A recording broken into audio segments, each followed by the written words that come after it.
أشهد أن لا إله إلا الله।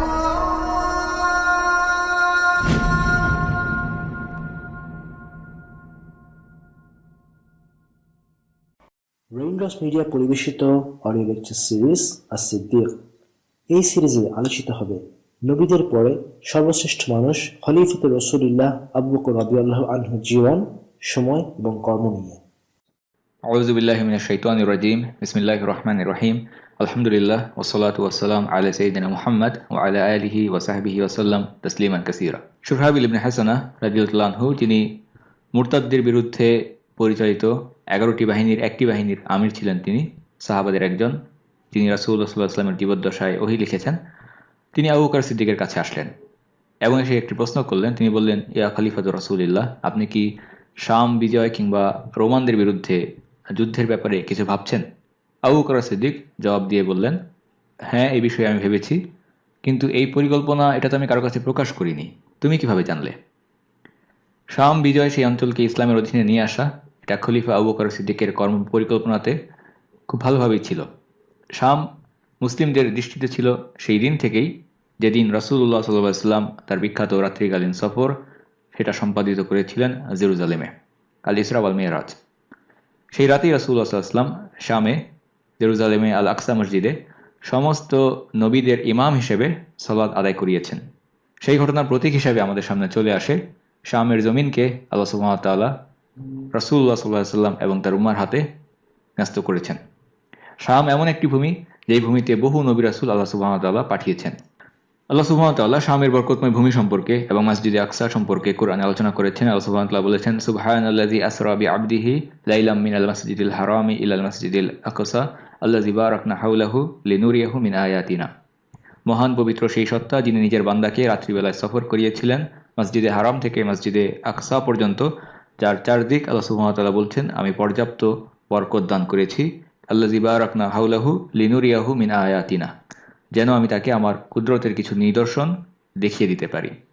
অন্যত্র আল্লাহ সুবহানাহু ওয়া তাআলা শামের বরকতময় ভূমি সম্পর্কে বলেছেন, আল্লাতী বারাকনা ফিহা, যেখানে তিনি বরকত দান করেছেন। কাজেই আমরা দেখতে পাই এই গুরুত্বপূর্ণ অঞ্চলটি এটা সবসময় মুসলিমদের দৃষ্টি এবং কর্মপরিকল্পনাতে ছিল। এমনকি সামগ্রিকভাবে আরব অঞ্চলে পূর্ণ কর্তৃত্ব কিংবা বিজয় অর্জনের আগেই তারা শামের দিকে মনোযোগ দিয়েছিলেন। রাসূলুল্লাহ সাল্লাল্লাহু আলাইহি ওয়াসাল্লাম মক্কা বিজয়ের আগেই শামে যুদ্ধের বাহিনী পাঠিয়েছেন। মুতার যুদ্ধ 8ম হিজরিতে সংঘটিত হয়েছিল যায়েদ বিন হারিসার নেতৃত্বে, এবং এই বাহিনী পাঠানোর আগেই রাসূলুল্লাহ সাল্লাল্লাহু আলাইহি ওয়াসাল্লাম সেই অঞ্চলের যারা শাসক, গাসসানি শাসক, তাদেরকে চিঠি পাঠিয়ে ইসলামের দিকে আহ্বান জানিয়েছিলেন। সেই সমস্ত শাসকেরা তারা জাতিগতভাবে আরব ছিল, কিন্তু তারা খ্রিস্টান ধর্ম অনুসরণ করত। ফলে তারা রোমান শাসকদের অনুগ্রহপ্রাপ্ত, অনুগ্রহপুষ্ট ছিল এবং তাদের অনুগত ছিল তারা। সেই চিঠি পেয়ে সেই শাসক অহংকারে ফুলে উঠল এবং সম্পূর্ণ রীতি বিরুদ্ধ একটি কাজ, মুসলিম দূতকে সে হত্যা করলো, পত্রবাহককে হত্যা করলো। এবং এই ঘটনা প্রমাণ করে তাদের অহংকার এবং ঔদ্ধত্যের মাত্রা কত বেশি ছিল। শুধু সেখানেই শেষ নয়, বরং তারা মদিনার উপরেও হামলার পরিকল্পনা করছিল। শেষ পর্যন্ত রোমান সম্রাট তাকে বিরত রাখল। পরবর্তী বছর 9ম হিজরিতে রাসূলুল্লাহ সাল্লাল্লাহু আলাইহি ওয়াসাল্লাম নিজেই মুসলিমদের এক বিশাল বাহিনী 30,000 সৈন্যের বাহিনী নিয়ে তাবুকে রওনা হয়েছিলেন। তাবুক ছিল আরব এবং শাম বা সিরিয়ার সীমান্তবর্তী অঞ্চল, হিজাজ এবং শামের সীমান্তবর্তী একটি অঞ্চল, কিন্তু সেখানে রোমানরা যুদ্ধের জন্য আর সমবেত হয়নি। পরবর্তী বছর 10ম হিজরিতে রাসূলুল্লাহ সাল্লাল্লাহু আলাইহি ওয়াসাল্লাম তার জীবনের শেষ অবস্থাতে, যখন তিনি অসুস্থ হয়ে যান, সেই অবস্থাতেও তিনি যুদ্ধের বাহিনীকে প্রস্তুত করে রেখেছিলেন এবং নিজে তিনি বাহিনীর আমির ওসামা বিন জায়েদের হাতে যুদ্ধের পতাকা তুলে দিয়েছিলেন। এরকম একটি অবস্থায় রাসূলুল্লাহ সাল্লাল্লাহু আলাইহি ওয়াসাল্লামের ওফাত হয়ে যায়। পরবর্তীতে খলিফা আবু বকর সিদ্দিক তিনি দায়িত্ব গ্রহণ করেন এবং খলিফা হিসেবে দায়িত্ব গ্রহণ করার পর প্রথম নির্দেশনা তিনি যেটা দিয়েছিলেন সেটা হচ্ছে ওসামার বাহিনীকে মদিনা থেকে বের হতে হবে। রাসূলুল্লাহ সাল্লাল্লাহু আলাইহি ওয়াসাল্লামের ওফাতের 3 দিনের মাথায় ওসামার বাহিনী মদিনা থেকে বের হয়েছিল। কাজেই খলিফা আবু বকর সিদ্দিক এবং মুসলিমদের কর্মপরিকল্পনায় শামের ভূমিকে মুক্ত করা সেটা খুব ভালোভাবেই ছিল। তারা বুঝতেন এই ভূমিগুলোকে মুক্ত করা এটা মুসলিমদের দায়িত্ব এবং এগুলো মুসলিমদের অধিকার। কি ঘটনা ঘটেছিল, কিভাবে সেগুলো শুরু হয়েছিল, ইতিহাসের সেই বিখ্যাত ঘটনাগুলো দেখার আগে আরও কয়েকটি বিষয় আমরা সংক্ষেপে দেখে নিতে চাই। প্রথম বিষয় হচ্ছে, এই আসমান এবং জমিন সবকিছুর রাজত্ব, মালিকানা এবং সার্বভৌমত্ব এটা একমাত্র আল্লাহ সুবহানাহু ওয়া তাআলার জন্য। লিল্লাহি মুলকুস সামাওয়াতি ওয়াল আরদ। অপরদিকে মানুষের যে মালিকানা কিংবা শাসন কার্য পরিচালনা করা, এটা হচ্ছে প্রতিনিধিত্ব পর্যায়ের। যখন মানুষ আল্লাহ সুবহানাহু ওয়া তাআলার আদেশ এবং নিষেধকে মেনে চলে তখন তার প্রতিনিধিত্ব টিকে থাকে, সে জমিনের বৈধ উত্তরাধিকারী লাভ করে। অপরদিকে যখন সে আল্লাহদ্রোহী তাগুতে পরিণত হয়, নিজের পক্ষ থেকে আইন কানুন বিধিনিষেধ এগুলো প্রদান করতে শুরু করে, তখন তাদের কর্তৃত্বের কোনো বৈধতা থাকে না। ইসলামের এই বিষয়টি জাতীয়তাবাদী চিন্তা চেতনার বিপরীত, কারণ জাতীয়তাবাদ আমাদেরকে শেখায় যে যারা যে অঞ্চলের মানুষ, যেখানে যাদের জন্ম, ভৌগোলিক কারণে কিংবা বড় হওয়ার কারণে, দখলে রাখার কারণে তারাই যুগ যুগ ধরে সেই সমস্ত ভূমিকে পরিচালনা করবে, তারাই হবে সেখানকার শাসক, তারা যা বলবে সেগুলি আইন। কিন্তু ইসলাম এই বিষয়গুলোকে সমর্থন করে না, যে কারণে ইতিহাস থেকে আমরা দেখতে পাই আল্লাহ সুবহানাহু ওয়া তাআলা মিশর এবং শামের সেই ভূমি থেকে ফেরাউনদেরকে হটিয়ে দিয়েছেন, পরবর্তীতে সেই জমিনের মালিকানা প্রদান করেছেন তৎকালীন মুসলিম উম্মাহ বনী ইসরাঈলদেরকে। আল্লাহ সুবহানাহু ওয়া তাআলা বলেছেন, وأورثنا القوم الذين كانوا يستضعفون مشارق الأرض ومغاربها التي باركنا فيها وتمت كلمة ربك الحسنى على بني إسرائيل بما صبروا। আল্লাহ সুবহানাহু ওয়া তাআলা বলেছেন, যাদেরকে দুর্বল মনে করা হতো তাদেরকে আমি উত্তরাধিকার দান করেছি এই জমিনের পূর্ব পশ্চিম অঞ্চলের, আল্লাতী বারাকনা ফিহা, যেখানে আমি বরকত রেখেছি। শামের এই জমিনের উত্তরাধিকার দান করা এটা আল্লাহ সুবহানাহু ওয়া তাআলার পক্ষ থেকে দেওয়া একটি কল্যাণকর প্রতিশ্রুতি। আল্লাহ সুবহানাহু ওয়া তাআলা বলেছেন, ওয়া তাম্মাত কালিমাতু রাব্বিকাল হুসনা আলা বানি ইসরাঈল বিমা সাবারু, এবং এভাবে এই জমিনের উত্তরাধিকারী বনী ইসরাঈলদেরকে দেওয়ার মাধ্যমে আল্লাহ সুবহানাহু ওয়া তাআলা বলছেন তিনি যে কল্যাণের প্রতিশ্রুতি তাদেরকে দিয়েছিলেন সেটা পরিপূর্ণতা লাভ করেছে, বাস্তবায়িত হয়েছে। সাহাবায়ে কেরাম তারা জানতেন যে আল্লাহ সুবহানাহু ওয়া তাআলার দেওয়া সেই শর্তগুলোকে পূরণ করার কারণে শামের ভূমি এখন মুসলিমদের প্রাপ্য, এটা মুসলিমদের অধিকার। আল্লাহ সুবহানাহু ওয়া তাআলা কুরআনে বলেছেন, ওয়া'আদাল্লাহুল্লাযীনা আমানু মিনকুম ওয়া আমিলুস সালিহাত লা ইয়াস্তাখলিফান্নাহুম ফিল আরদি কামা ইসতাখলাফাল্লাযীনা মিন কাবলিহিম।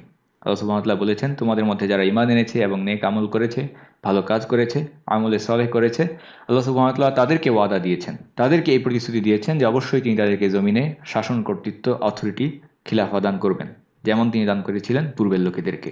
আল্লাহ সুবহানাহু ওয়া তাআলার উল্লেখ করা এই মূলনীতিকে সামনে রেখে যখন আমরা ইতিহাসের দিকে তাকাই, আমরা দেখতে পাই পূর্বের মুসলিম উম্মাহগুলো যখন তারা নবীদের শিক্ষা থেকে দূরে সরে গিয়েছে এবং দ্বীনের বিকৃতি সাধন করতে শুরু করেছে, পথভ্রষ্ট জাতিতে পরিণত হয়েছে, তখন ওই সমস্ত জাতিগুলো জমিনের প্রতিনিধিত্ব করার অধিকার হারিয়েছে এবং অন্য জাতির মাধ্যমে তারা লাঞ্ছিত হয়েছে। ইসলামের এই বিষয়গুলো সাহাবায়ে কেরাম তারা বুঝতেন এবং রাসূলুল্লাহ সাল্লাল্লাহু আলাইহি ওয়াসাল্লামের আজীবন সাহচর্য লাভ করার মাধ্যমে খলিফা হিসেবে আবু বকর সিদ্দিক তিনিও খুব ভালোভাবেই বুঝতেন। কাজেই তিনি জানতেন শাম বিজয় করা এটা মুসলিমদের দায়িত্ব এবং অধিকার। সেই উদ্দেশ্যকে সামনে রেখে রিদ্দা অভিযান চলাকালেই আবু বকর সিদ্দিক খালিদ বিন সাঈদ রাদিয়াল্লাহু আনহু নেতৃত্বে একটি বাহিনী পাঠিয়ে দিয়েছিলেন শামের সীমান্তে, তবে সেটা ছিল সাধারণ একটি ছোট আকারের বাহিনী। কিন্তু এবারে আবু বকর সিদ্দিক তিনি চিন্তা ভাবনা করছিলেন কিভাবে একটি বড় আকারের অভিযান পরিচালনা করা যায়, একটি বড় আকারের যুদ্ধ পরিচালনা করা যায়, যার মাধ্যমে শামের জমিন থেকে চিরতরে রোমান সাম্রাজ্যের অবসান ঘটবে এবং ইসলামের পতাকা সেখানে উত্তোলিত হবে। কাজী সুরহাবিল যখন জানতে চাইলেন যে আপনি কি শামের ব্যাপারে কিছু ভেবেছেন, খলিফা আবু বকর সিদ্দিক কিছুটা অবাক হয়ে বললেন, অবশ্যই আমি এই বিষয়ে ভেবেছি, কিন্তু তুমি এটা কিভাবে জানলে? সুরহাবিল তিনি বললেন, আমি একটি স্বপ্ন দেখেছি। আমি দেখেছি আপনি লোকেদেরকে সাথে নিয়ে হাঁটছেন এবং একটি রুক্ষ কঠিন পাহাড়ি ঢাল বেয়ে উপরের দিকে উঠে যাচ্ছেন। ধীরে ধীরে আপনি এক সময় একেবারে চূড়ায় উঠে গেলেন। সেই উঁচু চূড়া থেকে আপনি এবং আপনার সাথীরা নিচে থাকা লোকেদেরকে দেখছিলেন। সেই উঁচু স্থান থেকে নেমে আসলেন এবং এরপর আপনি একটি উর্বর জমিনে প্রবেশ করলেন। সেখানে প্রচুর ফল ফসলাদি এবং অনেক শহর, নগর, দুর্গ রয়েছে। তখন আপনি আপনার সাথীদেরকে আদেশ করলেন, আল্লাহর শত্রুদের বিরুদ্ধে যুদ্ধ করো, আমি তোমাদেরকে বিজয়ের সুসংবাদ দিচ্ছি, গনিমতের সুসংবাদ দিচ্ছি। সুরহাবিল সেই স্বপ্নে আরও যা দেখেছিলেন সেগুলো বলছিলেন। তিনি বললেন, এরপর আপনি আমাকেও একটি যুদ্ধের ব্যানার দিলেন এবং সেটাকে নিয়ে আমি সামনের দিকে এগিয়ে গেলাম। আমি এক শহরে প্রবেশ করলাম, লোকেরা আমাকে বরণ করে নিল। আমি শান্তি এবং ধীরস্থিরতার সঙ্গে সেই শহরে প্রবেশ করলাম। যখন আমি ফেরত আসলাম আপনার কাছে, দেখলাম আপনি একটি বিশাল দুর্গে এক বিরাট আসনে বসে আছেন। তখন আমরা একটি আওয়াজ শুনলাম, অদৃশ্য আওয়াজ, যেখানে বলা হচ্ছে বিজয়ের কারণে খুশি হও এবং আল্লাহর শুকরিয়া আদায় করো। এরপর সেই অদৃশ্য কণ্ঠে সূরা নাসর তিলাওয়াত হচ্ছিল। إذا جاء نصر الله والفتح ورأيت الناس يدخلون في دين الله أفواجا فسبح بحمد ربك واستغفره إنه كان توابا। শুরহাবিল ইবনে হাসানা তিনি বললেন, এটাই ছিল আমার স্বপ্ন এবং এগুলো দেখার পর আমার ঘুম ভেঙে যায়, আমি জেগে উঠি। শুরহাবিল যখন তার কথা শেষ করলেন, তিনি তাকিয়ে দেখেন আবু বকর সিদ্দিক তার চোখ থেকে অশ্রু ঝরে পড়ছে। তিনি অশ্রু সজল চোখে বলছেন, তুমি আমাকে একই সঙ্গে দুইটি সংবাদ দিয়েছ, একটি বিজয়ের সংবাদ, আরেকটি আমার বিদায়ের সংবাদ, আমার মৃত্যুর সংবাদ। আবু বকর সিদ্দিক তিনি স্বপ্নের ব্যাখ্যা করতে পারতেন এবং আমরা দেখতে পাই বিভিন্ন বর্ণনা থেকে যে রাসূলুল্লাহ সাল্লাল্লাহু আলাইহি ওয়াসাল্লামের উপস্থিতিতে তার সামনেই তিনি এটা করতেন। একবার একজন ব্যক্তি এসে একটি স্বপ্নের ঘটনা বর্ণনা করছিল। রাসূলুল্লাহ সাল্লাল্লাহু আলাইহি ওয়াসাল্লামের সামনে আবু বকর সিদ্দিক তিনি ছিলেন। তিনি রাসূলুল্লাহ সাল্লাল্লাহু আলাইহি ওয়াসাল্লামকে বললেন, ইয়া রাসূলুল্লাহ, আমাকে অনুমতি দান করুন, আমি বলে দিচ্ছি এই স্বপ্নের ব্যাখ্যা কি। কাজেই এই বিষয়ে আবু বকর সিদ্দিকের পারদর্শিতা ছিল। তিনি বললেন, আমি তোমার এই স্বপ্নের ব্যাখ্যা তোমাকে বলে দিচ্ছি। প্রথমে একটি রুক্ষ ঢাল বেয়ে আমাকে উপরের দিকে উঠতে দেখেছ, এর অর্থ হচ্ছে আমাকে আল্লাহর শত্রুদের মোকাবেলা করতে হবে এবং এই যুদ্ধ হবে খুবই কঠিন যুদ্ধ, কারণ তুমি আমাকে দেখেছ মুসলিম অমুসলিম সবার মাঝে। দ্বিতীয়ত, পাহাড়ের চূড়ায় আমাকে দেখার অর্থ হচ্ছে শেষ পর্যন্ত আমরাই টিকে থাকবো, আমরাই বিজয়ী হব, বিজয় আমাদের হবে, ইসলাম ছড়িয়ে পড়বে পর্বতে নিচে থাকা সকল মানুষদের মধ্যে। তৃতীয় বিষয়, একটি উর্বর জমিনের দিকে আমি নেমে আসছি এবং শহর নগর দুর্গ এগুলো দেখেছো, এর অর্থ হচ্ছে সেই ভূমিগুলো বিজয়ের পর মুসলিমদের মধ্যে আল্লাহ সুবহানাহু ওয়া তাআলা প্রাচুর্য দান করবেন, মুসলিমদের জীবন হবে সহজ এবং সচ্ছলতাপূর্ণ, একের পর এক ভূমি মুসলিমদের অধিকারে আসতে থাকবে। এবং 4 নম্বর, একটি বিরাট আসনে সিংহাসনে আমাকে দেখার অর্থ আল্লাহ সুবহানাহু ওয়া তাআলা আমাকে সম্মানিত করবেন, উত্থান ঘটাবেন এবং শত্রুদেরকে নিচু করবেন, লাঞ্ছিত করবেন। এবং সবশেষে যে অদৃশ্য কণ্ঠে তুমি বিজয়ের সুসংবাদ শুনেছ আর শুনেছ সূরা নাসর তিলাওয়াত হচ্ছে, এর অর্থ হচ্ছে আমার মৃত্যু বিদায়ের সময় খুব কাছে চলে এসেছে। কারণ ঠিক এই সূরাটি নাজিল হয়েছিল যখন রাসূলুল্লাহ সাল্লাল্লাহু আলাইহি ওয়াসাল্লাম আমাদেরকে ছেড়ে চলে গিয়েছিলেন তার কিছু আগে। এরপর অশ্রু সজল চোখে আবু বকর সিদ্দিক তিনি বলেন, আল্লাহর নামে কসম করে বলছি, সৎ কাজের আদেশ এবং মন্দ কাজের নিষেধের লক্ষ্যে আমি অবশ্যই বাহিনীকে প্রস্তুত করব এবং সেগুলোকে প্রেরণ করব পৃথিবীর পূর্বে কিংবা পশ্চিমে থাকা সমস্ত আল্লাহর দুশমনদের বিরুদ্ধে, যতক্ষণ না তারা এই কথার উপর সাক্ষ্য দিতে শুরু করে যে আল্লাহ ছাড়া আর কোনো ইলাহ নেই, তার সঙ্গে কোনো শরিক নেই, অংশীদার নেই, অথবা তারা আমাদের অধীনস্থ হবে জিজিয়া প্রদান করার মাধ্যমে। এটাই হচ্ছে আল্লাহর আদেশ এবং রাসূলের সুন্নাহ, তার দেখানো পথ। আবু বকর বলছেন, এবং এরকম একটি অবস্থায় যদি আমার মৃত্যু হয়ে যায়, আল্লাহ সুবহানাহু ওয়া তাআলা যদি এরকম একটি অবস্থায় আমার জান কবজ করে নেন, তাহলে তিনি আমাকে দুর্বল কিংবা অসহায়দের মধ্যে পাবেন না, বরং তিনি আমাকে দেখবেন আমি ছিলাম মুজাহিদিনদের সাথে আল্লাহর ঘোষিত পুরস্কারের সন্ধানে ব্যস্ত। কাজেই এই কথাগুলোর মাধ্যমে আবু বকর সিদ্দিকের দৃঢ় বিশ্বাস, আবেগ এবং লক্ষ্য সবকিছু স্পষ্টভাবে ফুটে উঠছিল। আবু বকর সিদ্দিক চূড়ান্তভাবে মনস্থির করলেন তিনি রোমানদের বিরুদ্ধে বিজয় অভিযানের সূচনা করবেন, চূড়ান্ত যুদ্ধ শুরু করবেন। এই উদ্দেশ্যে তিনি মুসলিমদেরকে আহ্বান করলেন, জরুরি সভা ডাকলেন, শুরা ডাকলেন। আবু বকর সিদ্দিক প্রথমে বক্তব্যের সূচনা ঘটিয়ে তিনি সাহাবাদের মতামত পেশ করতে বললেন। সেখানে উপস্থিত ছিলেন সকল বিশিষ্ট সাহাবা একরাম, জান্নাতের সুসংবাদপ্রাপ্ত সাহাবারা সেখানে ছিলেন, ওমর, ওসমান, আলী, তালহা, জুবাইর, আব্দুর রহমান বিন আউফ, সাদ ইবনে আবি ওয়াক্কাস রাদিয়াল্লাহু তাআলা আনহুম, তারা সকলে সেখানে ছিলেন। আরও ছিলেন বিশিষ্ট আনসার এবং মুহাজিরিনরা। ওমর রাদিয়াল্লাহু আনহু তিনি প্রথম মতামত পেশ করলেন। তিনি শুরুতে আল্লাহর প্রশংসা করলেন এবং এরপর বললেন, আল্লাহ সুবহানাহু ওয়া তাআলা যাকে ইচ্ছা করেন তাকে নিয়ামত দান করেন। এই বিষয় নিয়ে আমিও ভেবেছিলাম এবং আপনার কাছে এই বিষয়ে আমি প্রস্তাব পেশ করতে চেয়েছিলাম, কিন্তু আবারও আপনি আমাদের থেকে অগ্রগামী এটা প্রমাণিত হলেন। যখনই কোনো ভালো কাজে আপনাকে ছাড়িয়ে যেতে চেয়েছি, আপনি সেটা আগে করেছেন। এটাই হচ্ছে আল্লাহর অনুগ্রহ, যাকে ইচ্ছা তিনি সেটা দান করেন।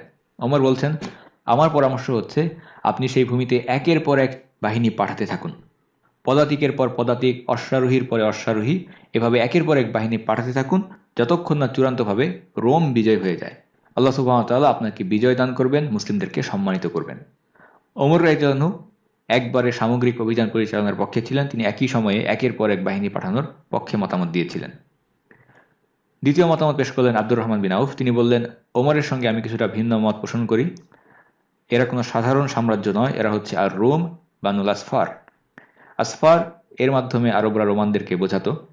বর্তমানে রোমান বা ইউরোপিয়ান লোকেদেরকে আমরা শ্বেতবর্ণ, শ্বেতাঙ্গ, সাদা লোক এভাবে বুঝিয়ে থাকি, কিন্তু আরবরা তাদেরকে সাদা বলতো না, বরং তাদেরকে বলতো লাল বা হলুদ বর্ণের লোক, বানুল আসফার বা আহমার। কাজী আব্দুর রহমান বিন আউফ তিনি বলছেন যে আপনি ভুলে যাবেন না, এরা হচ্ছে একটি বিশাল সাম্রাজ্য। তিনি বললেন, হাদ্দুন হাদিদ ওয়া রুকনুন শাদীদ, তারা খুবই শক্তিশালী, তাদের মেরুদণ্ড খুবই মজবুত, একটি বিশাল সাম্রাজ্য, এদেরকে হালকাভাবে নেওয়ার কোনো সুযোগ নেই। তাদের জমিন সুবিশাল, রয়েছে অগণিত সৈন্য, রয়েছে নানা রকমের অস্ত্র, এবং যখন আপনি তাদের এলাকায় প্রবেশ করবেন তারা প্রচুর শক্তি নিয়ে এর উপযুক্ত জবাব দেবে। সেই সময়ে রোমান সাম্রাজ্যের যে বিস্তৃতি ছিল, মানচিত্রের বিরাট একটি অংশ জুড়ে ছিল তাদের অবস্থান। ইউরোপ থেকে শুরু করে মিশর, ফিলিস্তিন এই সমস্ত অঞ্চল হয়ে একেবারে আফ্রিকা পর্যন্ত, উত্তর আফ্রিকা পর্যন্ত তাদের সাম্রাজ্যের বিস্তৃতি ছিল। কাজে একটি বিশাল জমিন, প্রচুর সৈন্য তাদের রয়েছে। কাজী আব্দুর রহমান তিনি প্রথমে পরামর্শ দিলেন, আগে আপনি তাদের শক্তি পরখ করে দেখুন, পানির গভীরতা পরখ করে দেখুন। আব্দুর রহমান প্রস্তাব পেশ করলেন, প্রথাগত বাহিনী না পাঠিয়ে শুরুতে তাদের সীমান্ত অঞ্চলে কিছু অশ্বারোহী পাঠান। এভাবে আমরা তাদের উপরে অভিযান পরিচালনা করতে পারবো, সেখানে হয় তাদেরকে আমরা বন্দী করতে পারবো কিংবা গনিমত সংগ্রহ করে নিরাপদে ফেরত আসতে পারবো, কিন্তু তারা আমাদের উপরে পাল্টা আক্রমণ করতে পারবে না। এভাবে বারবার আক্রমণের মাধ্যমে ধীরে ধীরে আমরা তাদেরকে দুর্বল করে ফেলতে পারবো। আব্দুর রহমান বিন আউফ তিনি একজন বিশিষ্ট ব্যবসায়ী ছিলেন, এবং ওমর কিংবা আব্দুর রহমান তারা যে পরামর্শগুলো দিয়েছিলেন সেই পরামর্শগুলোর মধ্যে তাদের চিন্তা চেতনা এবং মানসিকতার দিকগুলো ফুটে উঠেছিল। আব্দুর রহমান একজন ব্যবসায়ী হওয়ার কারণে তিনি যুদ্ধ পরিচালনার সঙ্গে সংশ্লিষ্ট যে বিরাট একটি অর্থনৈতিক বিষয় জড়িত থাকে সেই বিষয়টিকে সামনে রেখেছিলেন। কাজে তিনি বলেছিলেন, ছোট আকারের বাহিনী পাঠিয়ে তাদের অঞ্চল থেকে গনিমা সংগ্রহ করার মাধ্যমে অর্থনীতিকে মজবুত করা হবে, যেটা পরবর্তীতে যখন আপনি বড় আকারের অভিযান পরিচালনা করবেন তার জন্য উপকারী প্রমাণিত হবে। ফলে মুসলিমদের কোষাগার থেকে, বাইতুল মাল থেকে এই যুদ্ধের জন্য অর্থ যোগান দিতে হবে না, তাদের অঞ্চল থেকে অর্থ সংগ্রহ করে তাদের বিরুদ্ধে আমরা অভিযান পরিচালিত করতে পারবো। এবং এভাবে যখন তাদেরকে দুর্বল করে দেওয়া হবে, আব্দুর রহমান পরামর্শ দিলেন, তখন আপনি ইসলামিক খিলাফার চতুর্দিকে লোক পাঠিয়ে, পত্র পাঠিয়ে ইয়েমেন, রাবিয়া কিংবা মোদার সমস্ত গোত্রগুলো থেকে সৈন্য জোগাড় করতে পারবেন, তাদের উপরে আমির নিযুক্ত করবেন, সেগুলোকে আপনি পাঠিয়ে দেবেন যুদ্ধের জন্য। ইনশাআল্লাহ আল্লাহ আপনাকে বিজয় দান করবেন। ওসমান তিনি মতামত পেশ করলেন, তিনি বললেন যে আপনি সর্বদাই ইসলামের কল্যাণের চিন্তা করে থাকেন, কাজেই ইসলাম এবং মুসলিমদের কল্যাণ উন্নতির জন্য যে সিদ্ধান্তই আপনি গ্রহণ করুন কেউ তার বিরোধিতা করবে না। সিদ্ধান্তের ফলাফল যাই হোক না কেন সেটাকে আমরা কল্যাণকর মনে করি, এবং আপনার সিদ্ধান্ত অনুসারে আপনি কাজ করুন। অন্যান্য সাহাবা ইকরাম তারা মতামত পেশ করলেন। আলী তিনি চুপ ছিলেন। আবু বকর সিদ্দিক সেটাকে লক্ষ্য করে তিনি বললেন যে তোমার মতামত শুনলাম না, তুমি নীরব কেন? আলী বললেন, ওসমানের সঙ্গে আমিও একমত, আপনি একজন বরকতময় ব্যক্তি, আপনার সঙ্গে রয়েছে সৌভাগ্য। কাজে আপনি নিজে বাহিনীর নেতৃত্ব প্রদান করুন কিংবা অন্য কাউকে আমির হিসেবে নিযুক্ত করুন না কেন, বিজয় অবশ্যই আমাদের হবে ইনশাআল্লাহ। আবু বকর সিদ্দিক বললেন, বাহ, কি চমৎকার কথা, কিন্তু এই বিষয়ে তুমি সিদ্ধান্তে আসলে কিভাবে? লক্ষণীয় বিষয় হচ্ছে সাহাবা ইকরাম তারা যে পরামর্শ দিয়েছেন কিভাবে আক্রমণ অভিযান পরিচালনা করা হবে সেই ক্ষেত্রে তারা কিছুটা মত পার্থক্য করেছেন, কিন্তু ফলাফলের বিষয়ে তারা প্রত্যেকেই একমত ছিলেন, বিজয় আমাদের হবে ইনশাআল্লাহ। আবু বকর বললেন, তুমি কিভাবে এই সিদ্ধান্তে আসলে? আলীকে জিজ্ঞাসা করলেন। আলী রাদিয়াল্লাহু তিনি বললেন, আমি রাসূলুল্লাহ সাল্লাল্লাহু আলাইহি ওয়াসাল্লামকে বলতে শুনেছি, এই দিন সকল শত্রুদের বিরুদ্ধে মোকাবেলায় বিজয় হবে, বিজয় লাভ করবে। কাজেই এটা আল্লাহ রাসূলের দেওয়া ওয়াদা, এটা ঘটবেই। এই স্থানে আমরা প্রাসঙ্গিক হিসেবে আরও একটি হাদিসকে উল্লেখ করতে পারি। মুসনাদ আহমদে হাদিসটি এসেছে, রাসূলুল্লাহ সাল্লাল্লাহু আলাইহি ওয়াসাল্লাম তিনি আমাদেরকে জানিয়েছেন, এই দিন অর্থাৎ ইসলাম নিশ্চিতভাবেই এমন প্রত্যেকটি স্থানে পৌঁছে যাবে যেখানে রাত এবং দিনের পরিবর্তন ঘটে, অর্থাৎ সারা দুনিয়াতেই ইসলাম পৌঁছে যাবে। রাসূলুল্লাহ সাল্লাল্লাহু আলাইহি ওয়াসাল্লাম আরও বলেছেন, এমনকি আল্লাহ সুবহানাহু ওয়া তাআলা একটি বাড়ি কিংবা বসতিকেও ছেড়ে দেবেন না, বাদ রাখবেন না, যেখানে তিনি এই দিনকে পৌঁছে দেবেন না। এবং এর মাধ্যমে আল্লাহ সুবহানাহু ওয়া তাআলা সম্মানিত ব্যক্তিদেরকে সম্মান দান করবেন, অসম্মানিত লোকদেরকে অসম্মানিত করবেন। সম্মানিতদেরকে আল্লাহ সুবহানাহু ওয়া তাআলা সম্মান দান করবেন ইসলামের মাধ্যমে, এবং অসম্মানিতদেরকে অপমানিত করবেন কুফরের মাধ্যমে। কাজে সাহাবা একরাম যুদ্ধের আগেই তারা খুবই পজিটিভ ছিলেন, যুদ্ধের আগেই তারা জানতেন ফলাফল কী হবে, পরিণতি কী হবে। আবু বকর না হয়ে অন্য কেউ যদি আমির হয় ফলাফলের কোনো ব্যতিক্রম হবে না, আল্লাহ সুবহানাহু ওয়া তাআলা ইসলাম এবং মুসলিমদের বিজয় দান করবেন। আবু বকর সিদ্দিক সাহাবাদের সঙ্গে পরামর্শ করে খুবই খুশি হলেন এবং তিনি বাহিনী পাঠানোর সিদ্ধান্ত গ্রহণ করলেন। তিনি দুইটি মতামতকে মিশ্রিত করে বাহিনী পাঠানোর সিদ্ধান্ত গ্রহণ করলেন। ওমর এবং আব্দুর রহমান উভয়ের মতামতের সমন্বয় ঘটালেন। শুরুতে তিনি 4টি বাহিনী পাঠাবেন, যা ছিল ওমর রাদিয়াল্লাহু পরামর্শের অনুরূপ। এরপর তিনি আব্দুর রহমানের পরামর্শ গ্রহণ করলেন। বিভিন্ন এলাকা থেকে তিনি মুজাহিদিনদেরকে রিক্রুট করতে শুরু করলেন, ইরাক থেকে এবং বড় বড় গোত্র রাবিয়া, মোদার, ইয়েমেন থেকে যুদ্ধের সদস্য সংগ্রহ করতে শুরু করলেন। রোমান সাম্রাজ্যের বিরুদ্ধে অভিযান পরিচালনা করা এটা সহজ কোনো বিষয় ছিল না, এবং শাম ছিল তাদের সাম্রাজ্যের কেন্দ্রভূমি, খুবই উর্বর একটি অঞ্চল। কাজেই তাদের বিরুদ্ধে অভিযান পরিচালনা করার জন্য মুজাহিদিনদেরকে উদ্বুদ্ধ করতে এবং মুসলিম বাহিনীর সদস্য সংগ্রহ করতে আবু বকর সিদ্দিক তার সামর্থ্যে সর্বোচ্চ প্রয়োগ ঘটিয়েছেন। তিনি ইয়েমেনে পাঠিয়েছিলেন আনাস বিন মালিক রাদিয়াল্লাহু আনহুকে চিঠি সহকারে। চিঠিতে তিনি লিখেছেন, রহমান রাহিম আল্লাহর নামে শুরু, বিসমিল্লাহির রহমানির রহিম। আল্লাহ রাসূলের খলিফা আবু বকরের পক্ষ থেকে সমস্ত মুসলিম এবং ইমানদারদের প্রতি যারা ইয়েমেনে অবস্থান করেছে, আসসালামু আলাইকুম, তোমাদের উপর শান্তি বর্ষিত হোক। আবু বকর সিদ্দিক চিঠিতে লিখেছেন, আল্লাহ সুবহানাহু ওয়া তাআলা মুমিনদের উপরে জিহাদকে বাধ্যতামূলক করেছেন, ফরজ করেছেন। সংখ্যার প্রাচুর্য কিংবা যুদ্ধ সরঞ্জামের আধিক্য থাকুক বা নাই থাকুক, সকল অবস্থাতেই আল্লাহ সুবহানাহু ওয়া তাআলা তাদেরকে তার পথে, তার রাস্তায় বের হওয়ার জন্য এবং জীবন এবং সম্পদ দিয়ে লড়াই করার জন্য নির্দেশনা প্রদান করেছেন। জিহাদ একটি ফরজ ইবাদত, আল্লাহর নিকট এর বিরাট পুরস্কার রয়েছে। আবু বকর আরও লিখেছেন, আমরা মুসলিমদেরকে শামে রোমানদের বিরুদ্ধে লড়াই করার জন্য আহ্বান জানিয়েছি এবং তারা সেই আহ্বানে সাড়া দিয়েছেন। এই ক্ষেত্রে তাদের নিয়ত এবং আশা আকাঙ্ক্ষা বড়ই ভালো এবং উত্তম। অতএব হে আল্লাহর বান্দাগণ, তোমরাও তাদের মতো এই আহ্বানে দ্রুত সাড়া দাও এবং তোমাদের নিয়তকে বিশুদ্ধ করে নাও। দুইটি কল্যাণের যে কোনো একটি অবশ্যই তোমরা লাভ করবে, হয় শাহাদাত অথবা বিজয় এবং গনিমাত। আবু বকর সিদ্দিক আরও লিখেছেন, আল্লাহ সুবহানাহু ওয়া তাআলা শুধুমাত্র তার বান্দাদের মুখের কথাতে সন্তুষ্ট হন না, বরং তিনি কাজও দেখতে চান। শত্রুদের বিরুদ্ধে জিহাদ চলতে থাকবে যতক্ষণ না তারা সত্য দিন গ্রহণ করে কিংবা আল্লাহর কিতাবের ফয়সালাকে স্বীকার করে নেয়। আল্লাহ তাআলা তোমাদের দিনকে হেফাজত করুন, তোমাদের অন্তরগুলোকে হেদায়েত দান করুন, তোমাদের আমলগুলোকে বিশুদ্ধ করুন। ধৈর্যশীল মুজাহিদদের পুরস্কার আল্লাহ সুবহানাহু ওয়া তাআলা তোমাদেরকে দান করুন। এটা ছিল আবু বকর সিদ্দিকের চিঠি, যার মাধ্যমে তিনি মুসলিমদেরকে উদ্বুদ্ধ করছিলেন জিহাদে আসার জন্য। এই চিঠির দিকে মনোযোগ দিলে আমরা বেশ গুরুত্বপূর্ণ কয়েকটি বিষয় দেখতে পাই। প্রথমত, আবু বকর সিদ্দিক তিনি স্পষ্ট করে দিয়েছেন এটা হচ্ছে একটি ইবাদত এবং এটা বাধ্যতামূলক। এবং তিনি আরও লিখেছেন, আল্লাহ সুবহানাহু ওয়া তাআলা শুধুমাত্র মুসলিমদের কথায় সন্তুষ্ট হন না, বরং তিনি কাজও দেখতে চান। কারা কথার সঙ্গে কাজে সত্যবাদী, আল্লাহ সুবহানাহু ওয়া তাআলা সেটা দেখতে চান। দ্বিতীয়, আবু বকর সিদ্দিক উল্লেখ করেছেন, শত্রুদের বিরুদ্ধে জিহাদ চলতে থাকবে যতক্ষণ না তারা সত্য দিন গ্রহণ করে অথবা আল্লাহর কিতাবের ফয়সালাকে স্বীকার করে নেয়। অর্থাৎ তাদেরকে অবশ্যই আল্লাহর বিধানের অধীনে, কুরআনের অধীনে আসতে হবে এবং এটা হতে পারে হয় সরাসরি ইসলাম কবুল করার মাধ্যমে অথবা জিজিয়া প্রদান করার মাধ্যমে, ইসলাম এবং মুসলিমদের কর্তৃত্ব মেনে নিয়ে অমুসলিম থেকে যাওয়ার মাধ্যমে। কারণ জিজিয়া দিয়ে যদিও বা তারা অমুসলিম থেকে গেল, কিন্তু যখন তারা জিজিয়া প্রদান করছে এর মাধ্যমে মূলত তারা আল্লাহ সুবহানাহু ওয়া তাআলার বিধান এবং কোরআনের বিধানকে মেনে নিচ্ছে, সেই ইসলামের বিধানের অধীনেই তারা বসবাস করছে। এভাবে মুসলিম কিংবা মুসলিম সমস্ত মানুষদের উপরেই আল্লাহর দিন প্রতিষ্ঠিত হয়ে যাচ্ছে। আনাস রাদিয়াল্লাহু আনহু সমস্ত বড় বড় শহরে ইয়েমেনে পৌঁছে ঘোষণা প্রদান করলেন, সেই চিঠি মানুষের কাছে পৌঁছে দিলেন এবং কিছু সময় পর তিনি খলিফার কাছে সংবাদ নিয়ে ফেরত আসলেন। তিনি বললেন, সুসংবাদ গ্রহণ করুন, ইয়েমেন থেকে সমস্ত বীর যোদ্ধারা তাদের পাগুলোকে আল্লাহর পথে ধূসরিত করে তাদের স্ত্রী, সন্তান, সম্পদ সবকিছু নিয়ে আপনার আহ্বানে সাড়া দিতে আসছে। ইয়েমেনের মুজাহিদিনরা তারা আল্লাহর রাস্তায় জিহাদ করার জন্য নিজেদের ভূমি ত্যাগ করলেন, হিজরত করলেন, সাথে তাদের স্ত্রী, সন্তান, পরিবার, সম্পদ সবকিছু নিয়ে তারা বের হলেন। কারণ ইয়েমেন থেকে শামের অবস্থান বহু দূরের অঞ্চল, তারা স্থায়ীভাবেই সেখান থেকে বের হয়ে এসেছেন। পরবর্তীতে যখন শাম বিজয়ী হয়ে যায়, তারা আমরা দেখতে পাই যে ইয়েমেনে আর ফেরত যাননি, শামেই তারা বসতি স্থাপন করেছেন। আল্লাহর রাস্তায় তারা ত্যাগ স্বীকার করেছেন, হিজরত করেছেন। ইয়েমেনে রাজাদের মধ্যে, স্থানীয় শাসকদের মধ্যে একজন, তার একটি ঘটনা বেশ চমকপ্রদ। তার নাম ছিল জুলখুলা আল ইয়ামিনী। সে তার দলবল নিয়ে, লোক লস্কর নিয়ে, বিশিষ্ট ব্যক্তিদেরকে নিয়ে মদিনায় এসেছিল খলিফার আহ্বানে সাড়া দিয়ে, এবং চিঠি পাওয়ার 5 দিনের মধ্যে সে মদিনায় এসে উপস্থিত হয়। সাথে সাথে সে সাড়া প্রদান করেছে। সে এসেছিল এমন একটি অবস্থায় আবু বকরের সঙ্গে সাক্ষাৎ করতে। তার পরনে ছিল জাঁকজমকপূর্ণ পোশাক, যেমন পোশাক সাধারণত শাসক বা রাজারা পরে অভ্যস্ত। দামি আলখাল্লা, মাথার উপরে দামি মুকুট, মণিমুক্তা খচিত, এবং সাথে সবসময় বহু লোক লস্কর থাকে। একটি চলমান শোভাযাত্রা তাদের সঙ্গে সবসময় থাকে। লক্ষণীয় বিষয় হচ্ছে, তিনি যেই ব্যক্তির অধীনে, যার আহ্বানে সাড়া দিতে আসলেন, সেই খলিফা। তার পরনে একেবারে সাধারণ গড়পড়তা মানের কাপড়, তার জন্য কোনো বিশেষ প্রাসাদ নেই, বিশেষ আসন নেই, তিনি একেবারে মাটির ঘরেই বসবাস করছেন। তার জন্য কোনো লোক লস্কর, দেহরক্ষী, কোনো ধরনের শো অফ, আধিক্যতা এগুলো নেই।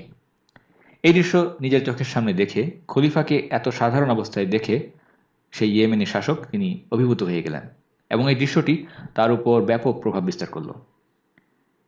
তিনি কাউকে কিছু না বলে তার গায়ের দামি পোশাক, মাথার মুকুট এগুলো খুলে ফেললেন এবং সেগুলোকে বিক্রি করার জন্য মদিনার বাজারে রওনা হয়ে গেলেন। তার সঙ্গে থাকা লোকেরা তারা কিছু বুঝলো না ঘটনা কি ঘটলো, এবং তারা আশ্চর্য হয়ে বলতে শুরু করলো যে আপনি এগুলো কি করছেন? আপনি কি আমাদেরকে মদিনার বিশিষ্ট লোকেদের সামনে, আনসার এবং মুহাজিরিনদের সামনে আমাদেরকে বিব্রত করবেন? জুলকুলা তিনি জবাব দিয়ে বললেন, আমি সিদ্ধান্ত নিয়েছি আভিজাত্য এবং বিলাসিতাকে আমি চিরদিনের জন্য বিদায় দিব। এখন থেকে আমিও জুহুদ এবং অনাড়ম্বর সাধারণ জীবনযাপন করব।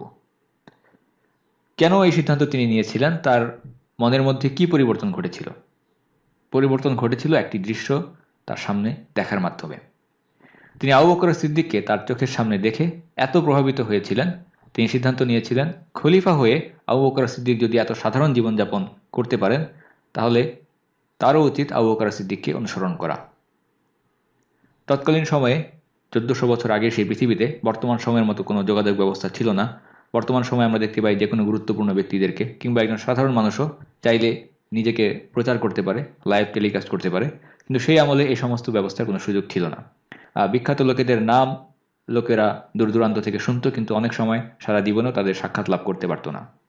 ইয়েমেনি সেই মুসলিম স্থানীয় শাসক, তিনি মুসলিম জাহানের খলিফা আবু বকর সিদ্দিকের নাম শুনেছেন, তার ব্যক্তিত্ব, তার সাধারণ জীবনযাপনের কথা শুনেছেন, কিন্তু কখনো চোখে দেখেননি। যখন তার নিজের চোখের সামনে সেই দৃশ্য তিনি দেখলেন, তিনি ব্যাপক প্রভাবিত হলেন।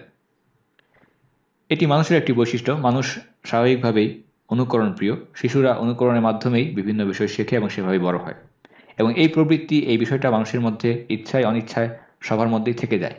একজনের মাধ্যমে আরেকজন প্রভাবিত হয়, এবং সাধারণভাবে মানুষ তাদেরকেই বেশি অনুসরণ করে, তাদের মাধ্যমে বেশি প্রভাবিত হয়, যাদেরকে আমরা বিভিন্ন ক্ষেত্রে সফল ব্যক্তি হিসেবে দেখতে পাই।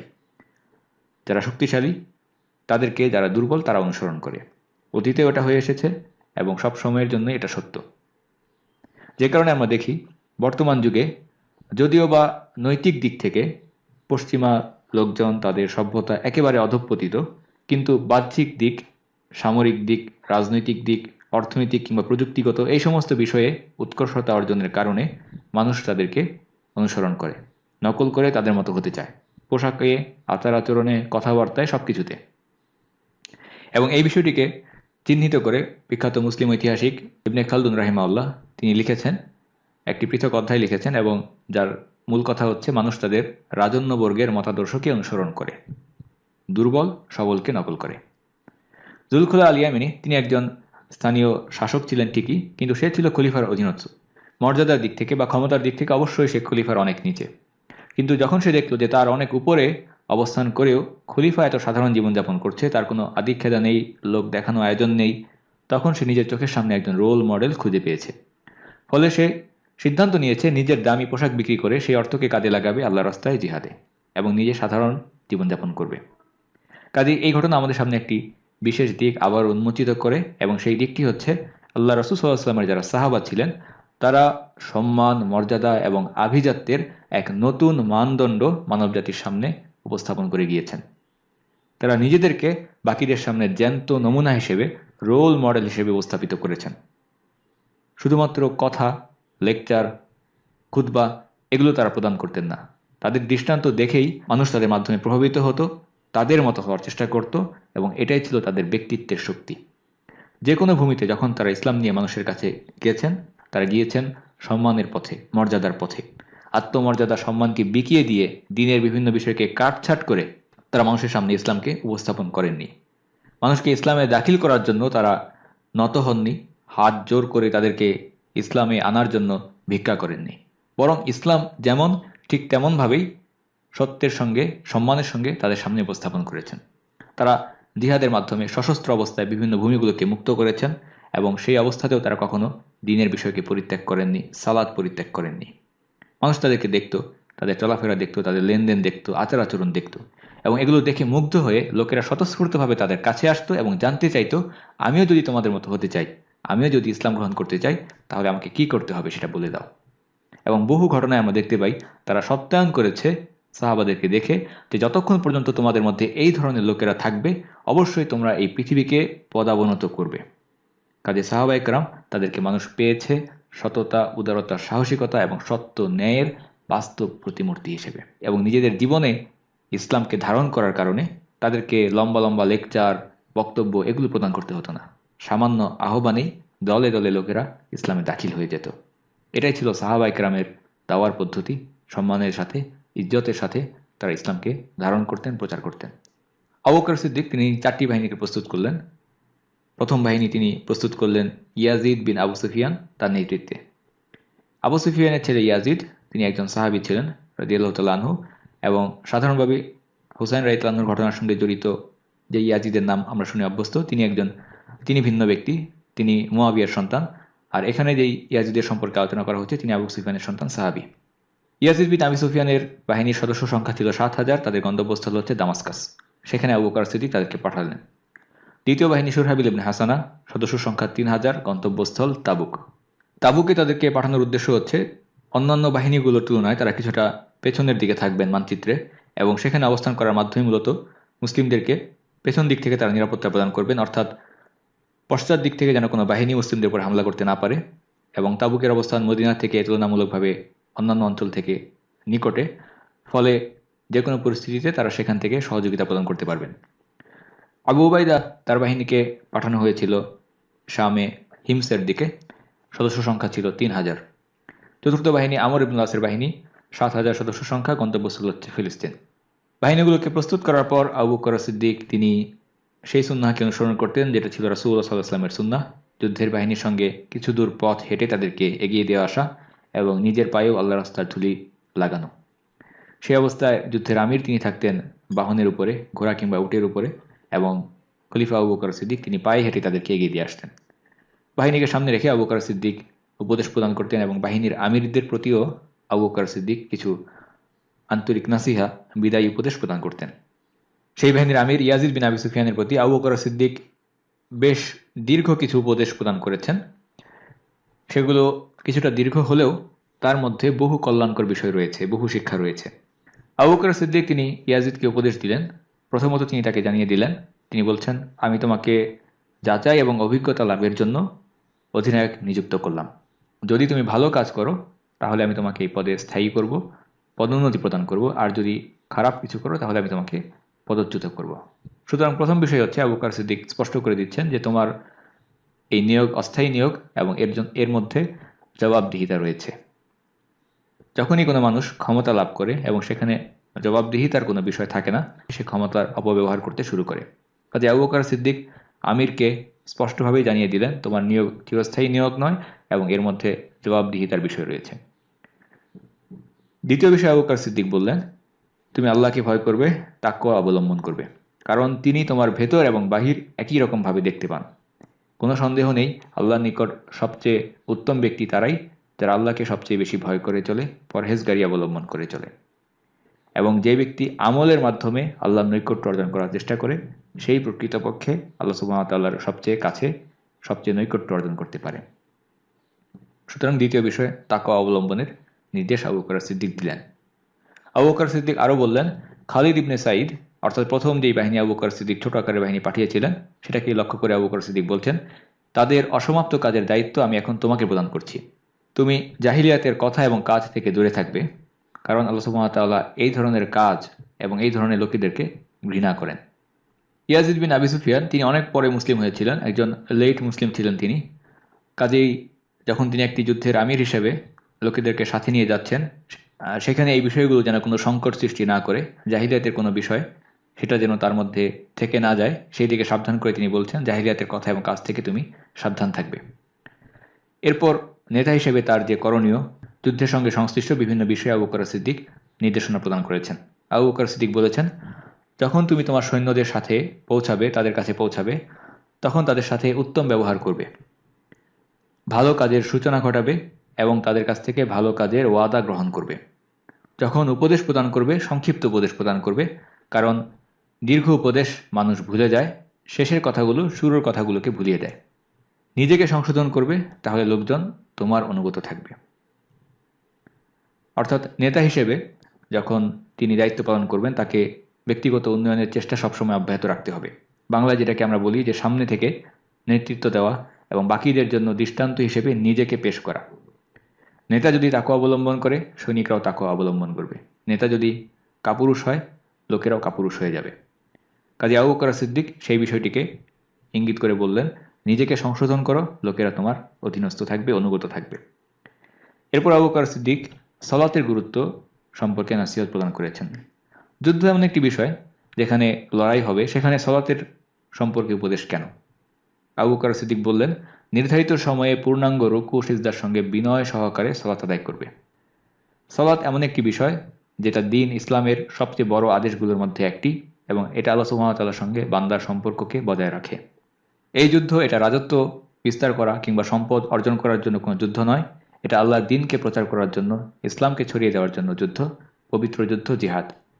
কাজে এই যুদ্ধে দ্বীনের বিষয়গুলোকে পালন করার ক্ষেত্রে কোনো ধরনের শিথিলতা প্রদর্শন করা উচিত নয়। কাজী আবু বকর সিদ্দিক তাদেরকে এটা স্মরণ করিয়ে দিচ্ছেন, খুশু খুজু সহকারে, বিনয় সহকারে, ধীরস্থিরতার সঙ্গে সালাত আদায় করবে, যুদ্ধের কারণে যেন সালাতের এই বিষয়গুলো ছুটে না যায়। সপ্তম বিষয়, আবু বকর সিদ্দিক শত্রুদের প্রতিনিধি দল যখন তাদের সঙ্গে আলোচনায় আসবে কিংবা যুদ্ধের বাহিনীর সঙ্গে সাক্ষাৎ ঘটবে, তাদের বিষয়ে পরামর্শ দিয়ে আবু বকর সিদ্দিক বললেন, যখন শত্রুদের প্রতিনিধি কিংবা দূত তোমার কাছে আসবে, তাকে সম্মান প্রদর্শন করবে এবং খুব অল্প সময় নিজেদের মধ্যে তাকে অবস্থান করতে দিবে, যেন সে দীর্ঘ সময় অবস্থান করে তোমাদের সৈনিকদের অবস্থা জেনে না নেয়। তোমরা তাদেরকে তোমাদের সৈন্যবাহিনী দেখতে দেবে না, নতুবা সে তোমাদের দুর্বলতা জেনে নেবে এবং তোমাদের অবস্থা সম্পর্কে অবগত হয়ে যাবে।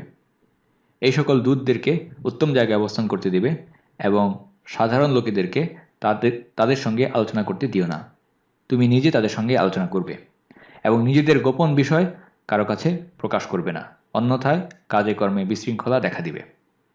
কাজী আবু বকর সিদ্দিক আমির হিসেবে এবং সৈনিকদের সঙ্গে তার সম্পর্ক, প্রতিনিধি দল আসলে কী হবে, সেই বিষয়ে কিছু দিক নির্দেশনা এবং কোড অফ কন্ডাক্ট প্রদান করছেন।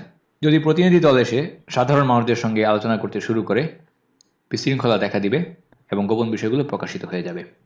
আবু বকর সিদ্দিক আরও বললেন, সত্য কথা বলবে, তাহলে তোমার পরামর্শ সঠিক হবে। অর্থাৎ যখন তুমি তোমার বাহিনীর গুরুত্বপূর্ণ ব্যক্তিদের কাছ থেকে সুরা গ্রহণ করার ইচ্ছা করবে, পরামর্শ উপদেশ গ্রহণ করার ইচ্ছা করবে, তখন তোমাকে সঠিক বিষয়, সত্য বিষয় প্রকাশ করতে হবে, কোনো কিছু গোপন রাখা যাবে না। আবু বকর সিদ্দিক বললেন, পরামর্শ এটা তখনই কাজ করে যখন কোনো বিষয় গোপন রাখা হয় না, নতুবা সেই বিষয়ের দায়িত্ব তোমার উপরেই এসে পড়বে।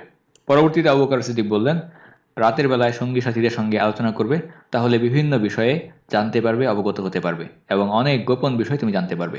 রক্ষীর সংখ্যা অধিক করে তাদেরকে সম্পূর্ণ বাহিনীর মধ্যে ছড়িয়ে দেবে এবং তাদের অজান্তেই বিভিন্ন পাহারার স্থানে গিয়ে তুমি পরিস্থিতি যাচাই করবে, চেক করবে। তাদের কর্তব্য কাজে কোনো শিথিলতা দেখলে তাদেরকে সতর্ক করে দিবে এবং মৃদু পরিমাণে শাস্তিও প্রদান করবে। রাতে তাদের দায়িত্ব পালাক্রমে বন্টন করে দেবে, শিফট অনুসারে বন্টন করে দেবে এবং প্রথম শিফট দ্বিতীয় শিফটের থেকে দীর্ঘ করবে, কারণ প্রথম শিফট দিনের বেলার সঙ্গে জড়িত, ফলে কাজ সহজ হয়ে যায়। আবু বকর সিদ্দিক আরও উপদেশ দিয়েছেন, অপরাধী ব্যক্তিকে শাস্তি দেওয়ার ক্ষেত্রে কোনো ধরনের দয়া প্রদর্শন করবে না, শাস্তির ব্যাপারে অধিক কালক্ষেপণ করবে না, দেরি করবে না, বিলম্ব করবে না কিংবা খুব দ্রুততা তাড়াহুড়াও করবে না। নিজের বাহিনীর ব্যাপারে উদাসীন হবে না, তাহলে তুমি তাদেরকে খারাপ করে ফেলবে। তাদের খোঁজখবর নিতে গিয়ে গুপ্তচর নিয়োগ করো না, কারণ এর মাধ্যমে তুমি তাদেরকে অপমানিত করবে, লাঞ্ছিত করবে। লোকেদের গোপন বিষয় জানার চেষ্টা করো না, তাদের বাহ্যিক অবস্থাকে গ্রহণ করে নেবে এবং বেকার অকর্মণ্য লোকেদের সঙ্গে ওঠাবসা করবে না, সত্যবাদী লোকেদের সঙ্গে ওঠাবসা করবে। সাহসিকতার সঙ্গে যুদ্ধ করবে, দুর্বলতা প্রদর্শন করবে না, নয়তো লোকেরাও তোমাকে দুর্বল মনে করবে। খিয়ানত থেকে বেঁচে থাকবে, কারণ খিয়ানত দারিদ্র্যের কারণ হয়ে থাকে। এবং এমন লোকেদের সঙ্গে তোমাদের সাক্ষাৎ হবে যারা বিভিন্ন উপাসনালয়ে বসে আছে, তাদেরকে তোমরা তাদের অবস্থার উপরে ছেড়ে দেবে।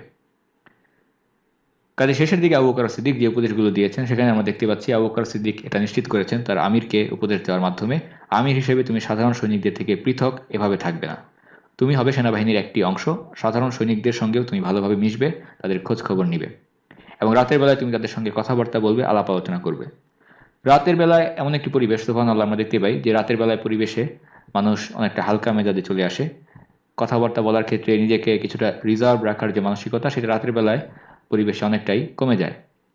পরিবেশের একটি প্রভাব থাকে, রাতের বেলা নীরব পরিবেশ, আকাশে চাঁদ তারা এগুলো থাকে, মানুষ একে অন্যের সঙ্গে কথাবার্তার ক্ষেত্রে অনেক আন্তরিক হয়ে যায়। আবু বকর বলেছেন, এরকম কথাবার্তা বলে তুমি বাহিনীর বিষয়গুলো জানতে পারবে, গোপন বিষয়গুলো জানতে পারবে। এবং আবু বকর সিদ্দিক পরামর্শ দিয়েছেন যে মুসলিম বাহিনীকে তদারকি করার জন্য রক্ষী নিয়োগ করবে এবং মাঝে মাঝে তারা কাজকর্ম ঠিকভাবে করছে কিনা সেগুলোকে কোনো আগাম ঘোষণা না দিয়েই পরিদর্শন করবে এবং যদি কোনো ত্রুটি বিচ্যুতি দেখতে পাও, তাদেরকে কিছুটা শাস্তি দিতেও পিছু পা হবে না, কিন্তু শাস্তি দিবে মৃদুভাবে, অতি কঠোরতাও নয়, আবার একেবারে শিথিলতাও নয়। শেষের দিকে আবু বকর সিদ্দিক আরও দুটি গুরুত্বপূর্ণ উপদেশ দিয়েছেন। প্রথমত, তিনি ভালো লোকেদের সাহচর্য এর গুরুত্ব উপস্থাপন করেছেন। বেকার, অকর্মণ্য এই সমস্ত লোকেদের সাহচর্য লাভ করবে না, বরং যারা কথা কাজে সত্যবাদী তাদের সাহচর্য তুমি গ্রহণ করবে। এবং আরও একটি গুরুত্বপূর্ণ উপদেশ আবু বকর দিয়েছেন, সেটা হচ্ছে আমানতের খিয়ানত করবে না। মাল সম্পদের খিয়ানত, অর্থনীতির লেনদেনে তসরুফ করা, এটা যখন ঘটে তখন আর্থিক অপব্যবহারের কারণে দারিদ্র্য ঘটে এবং পরাজয় নিয়ে আসে, বাহিনীর পরাজয় ঘটে। সেই ক্ষেত্রে বিজয় তোমাদের জন্য কঠিন হয়ে যাবে। আবু বকর সিদ্দিক এভাবে ইয়াজিদ ইবনে আবি সুফিয়ানকে খুবই গুরুত্বপূর্ণ উপদেশগুলো প্রদান করেন এবং শুরহাবিল ইবনে হাসানা তার বাহিনীকে বের করার সময়ও আবু বকর সিদ্দিক তাকে কিছু পরামর্শ দান করেন এবং পরামর্শ শেষ করে উপদেশ প্রদান করার পর আবু বকর সিদ্দিক প্রশ্ন করেন যে তুমি কি আমার নির্দেশগুলো শুনেছ? শুরহাবিল বললেন, হ্যাঁ আমি শুনেছি। আবু বকর বললেন, আরও কয়েকটি উপদেশ রয়েছে যেগুলো আমি ইয়াজিদকে বলতে আমি ভুলে গিয়েছিলাম।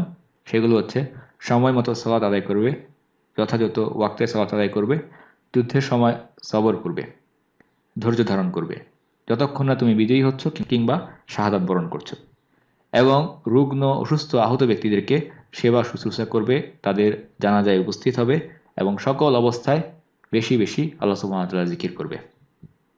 এই উপদেশের মধ্যে গুরুত্বপূর্ণ বিষয় হচ্ছে দুইটি। এক নম্বর হচ্ছে সবরের নির্দেশ আবু বকর সিদ্দিক দিয়েছেন, যতক্ষণ না তুমি বিজয়ী হবে কিংবা শাহাদাত বরণ করবে। ধৈর্যের মাধ্যমেই আল্লাহ সুবহানাহু ওয়া তাআলা মুসলিমদেরকে বিজয় দান করেন। অর্থাৎ পরিস্থিতি এমন হতে পারে যে শত্রু যাদের বিরুদ্ধে তোমরা যুদ্ধ করছো তারাও ধৈর্যশীল, তারাও সবর করছে। সেই ক্ষেত্রে তাদের সঙ্গে সবরের প্রতিযোগিতার মাধ্যমে তাদেরকে পরাজিত করতে হবে। তাদের থেকেও বেশি ধৈর্য যুদ্ধের ময়দানে আমাদেরকে প্রদর্শন করতে হবে।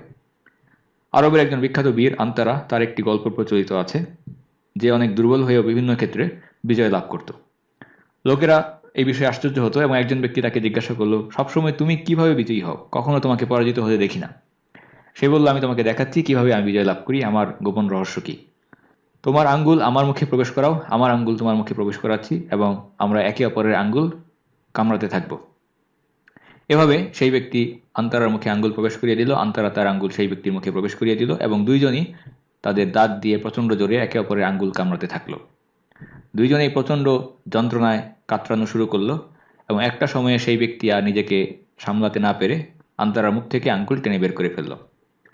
তখন আন্তারা বলল, তুমি যদি আর এক মুহূর্ত অপেক্ষা করতে তাহলে আমি নিজেই যন্ত্রণায় আমার আঙ্গুল তোমার মুখ থেকে টেনে বের করে নিয়ে আসতাম। এটাই হচ্ছে আমার রহস্য, বিজয়ের রহস্য। অর্থাৎ যুদ্ধের ময়দানে ধৈর্য ধারণ করার মাধ্যমে, কষ্ট স্বীকার করার মাধ্যমে শত্রু যতটুকু ধৈর্য ধারণ করবে তার থেকে আরও বেশি ধৈর্য আমাকে দেখাতে হবে এবং এভাবেই আন্তারা বলেছেন তিনি বিজয় লাভ করেন। দ্বিতীয় বিষয়, আবু বকর সিদ্দিক আহত ব্যক্তিদেরকে সেবা শুশ্রূষা করার জন্য, তাদেরকে সাক্ষাৎ প্রদান করার জন্য পরামর্শ দিয়েছেন। অর্থাৎ বাহিনীর আমির যেন সাধারণ সৈনিকদের সঙ্গে মিশে থাকেন, কোনো পৃথক পার্থক্য যেন তাদের মধ্যে না থাকে, তাহলে এটা বাহিনীর মধ্যে বিভেদ সৃষ্টি করবে এবং পরাজয় ডেকে নিয়ে আসবে। একইভাবে আবু বকর সিদ্দিক আমর ইবনুল আস তাকে উপদেশ প্রদান করেছিলেন। আমর ইবনুল আস তিনি ওমানের গভর্নর হিসেবে নিযুক্ত ছিলেন, রাসূলুল্লাহ সাল্লাল্লাহু আলাইহি ওয়াসাল্লাম তাকে সেই পদে নিযুক্ত করেছিলেন। আবু বকর সিদ্দিক তাকে যে চিঠি পাঠিয়েছিলেন সেই চিঠিটি বেশ লক্ষণীয়, কারণ সেই চিঠিতে আবু বকর সিদ্দিক আমর ইবনুল আসকে সুযোগ দিয়েছেন, অপশন দিয়েছেন। আবু বকর লিখেছেন চিঠিতে যে রাসূলুল্লাহ সাল্লাল্লাহু আলাইহি ওয়াসাল্লাম তোমাকে ওমানের গভর্নর হিসেবে নিযুক্ত করেছেন, আমিও তোমাকে একই পদে বহাল রেখেছি, কিন্তু এরপরেও তোমার জন্য সেই দায়িত্বের থেকেও আরও ভালো, আরও উত্তম কিছু পেয়েছি যেটা তোমার জন্য দুনিয়াতে উত্তম হবে এবং আখিরাতে উত্তম হবে। এবং সেই উত্তম কি, যেটা দুনিয়া আখিরাতে উভয় জগতে উত্তম হবে? আবু বকর সিদ্দিক লিখেছেন যে ফিলিস্তিনে জিহাদের বাহিনীর আমির হিসেবে আমি তোমাকে পাঠাতে যাচ্ছি। তুমি চাইলে এই আহ্বানে সাড়া প্রদান করতে পারো অথবা ওমানেও গভর্নর হিসেবে থেকে যেতে পারো। যেহেতু আবু বকর সিদ্দিক দেখলেন যে রাসূলুল্লাহ সাল্লাল্লাহু আলাইহি ওয়াসাল্লাম তাকে সেখানে দায়িত্ব দিয়েছিলেন, কাজী রাসূলুল্লাহ সাল্লাল্লাহু আলাইহি ওয়াসাল্লামের নিয়োগকৃত ব্যক্তিকে আবু বকর সিদ্দিক কখনোই পরিবর্তন করতে চাইতেন না, যদি না তার সামনে আরও ভালো কোনো অপশন আসতো। আমর ইবনুল আসের সামনে সেই আরও ভালো অপশনটা এসেছিল, সেটা হচ্ছে জিহাদে সামিল হয়ে যাওয়া।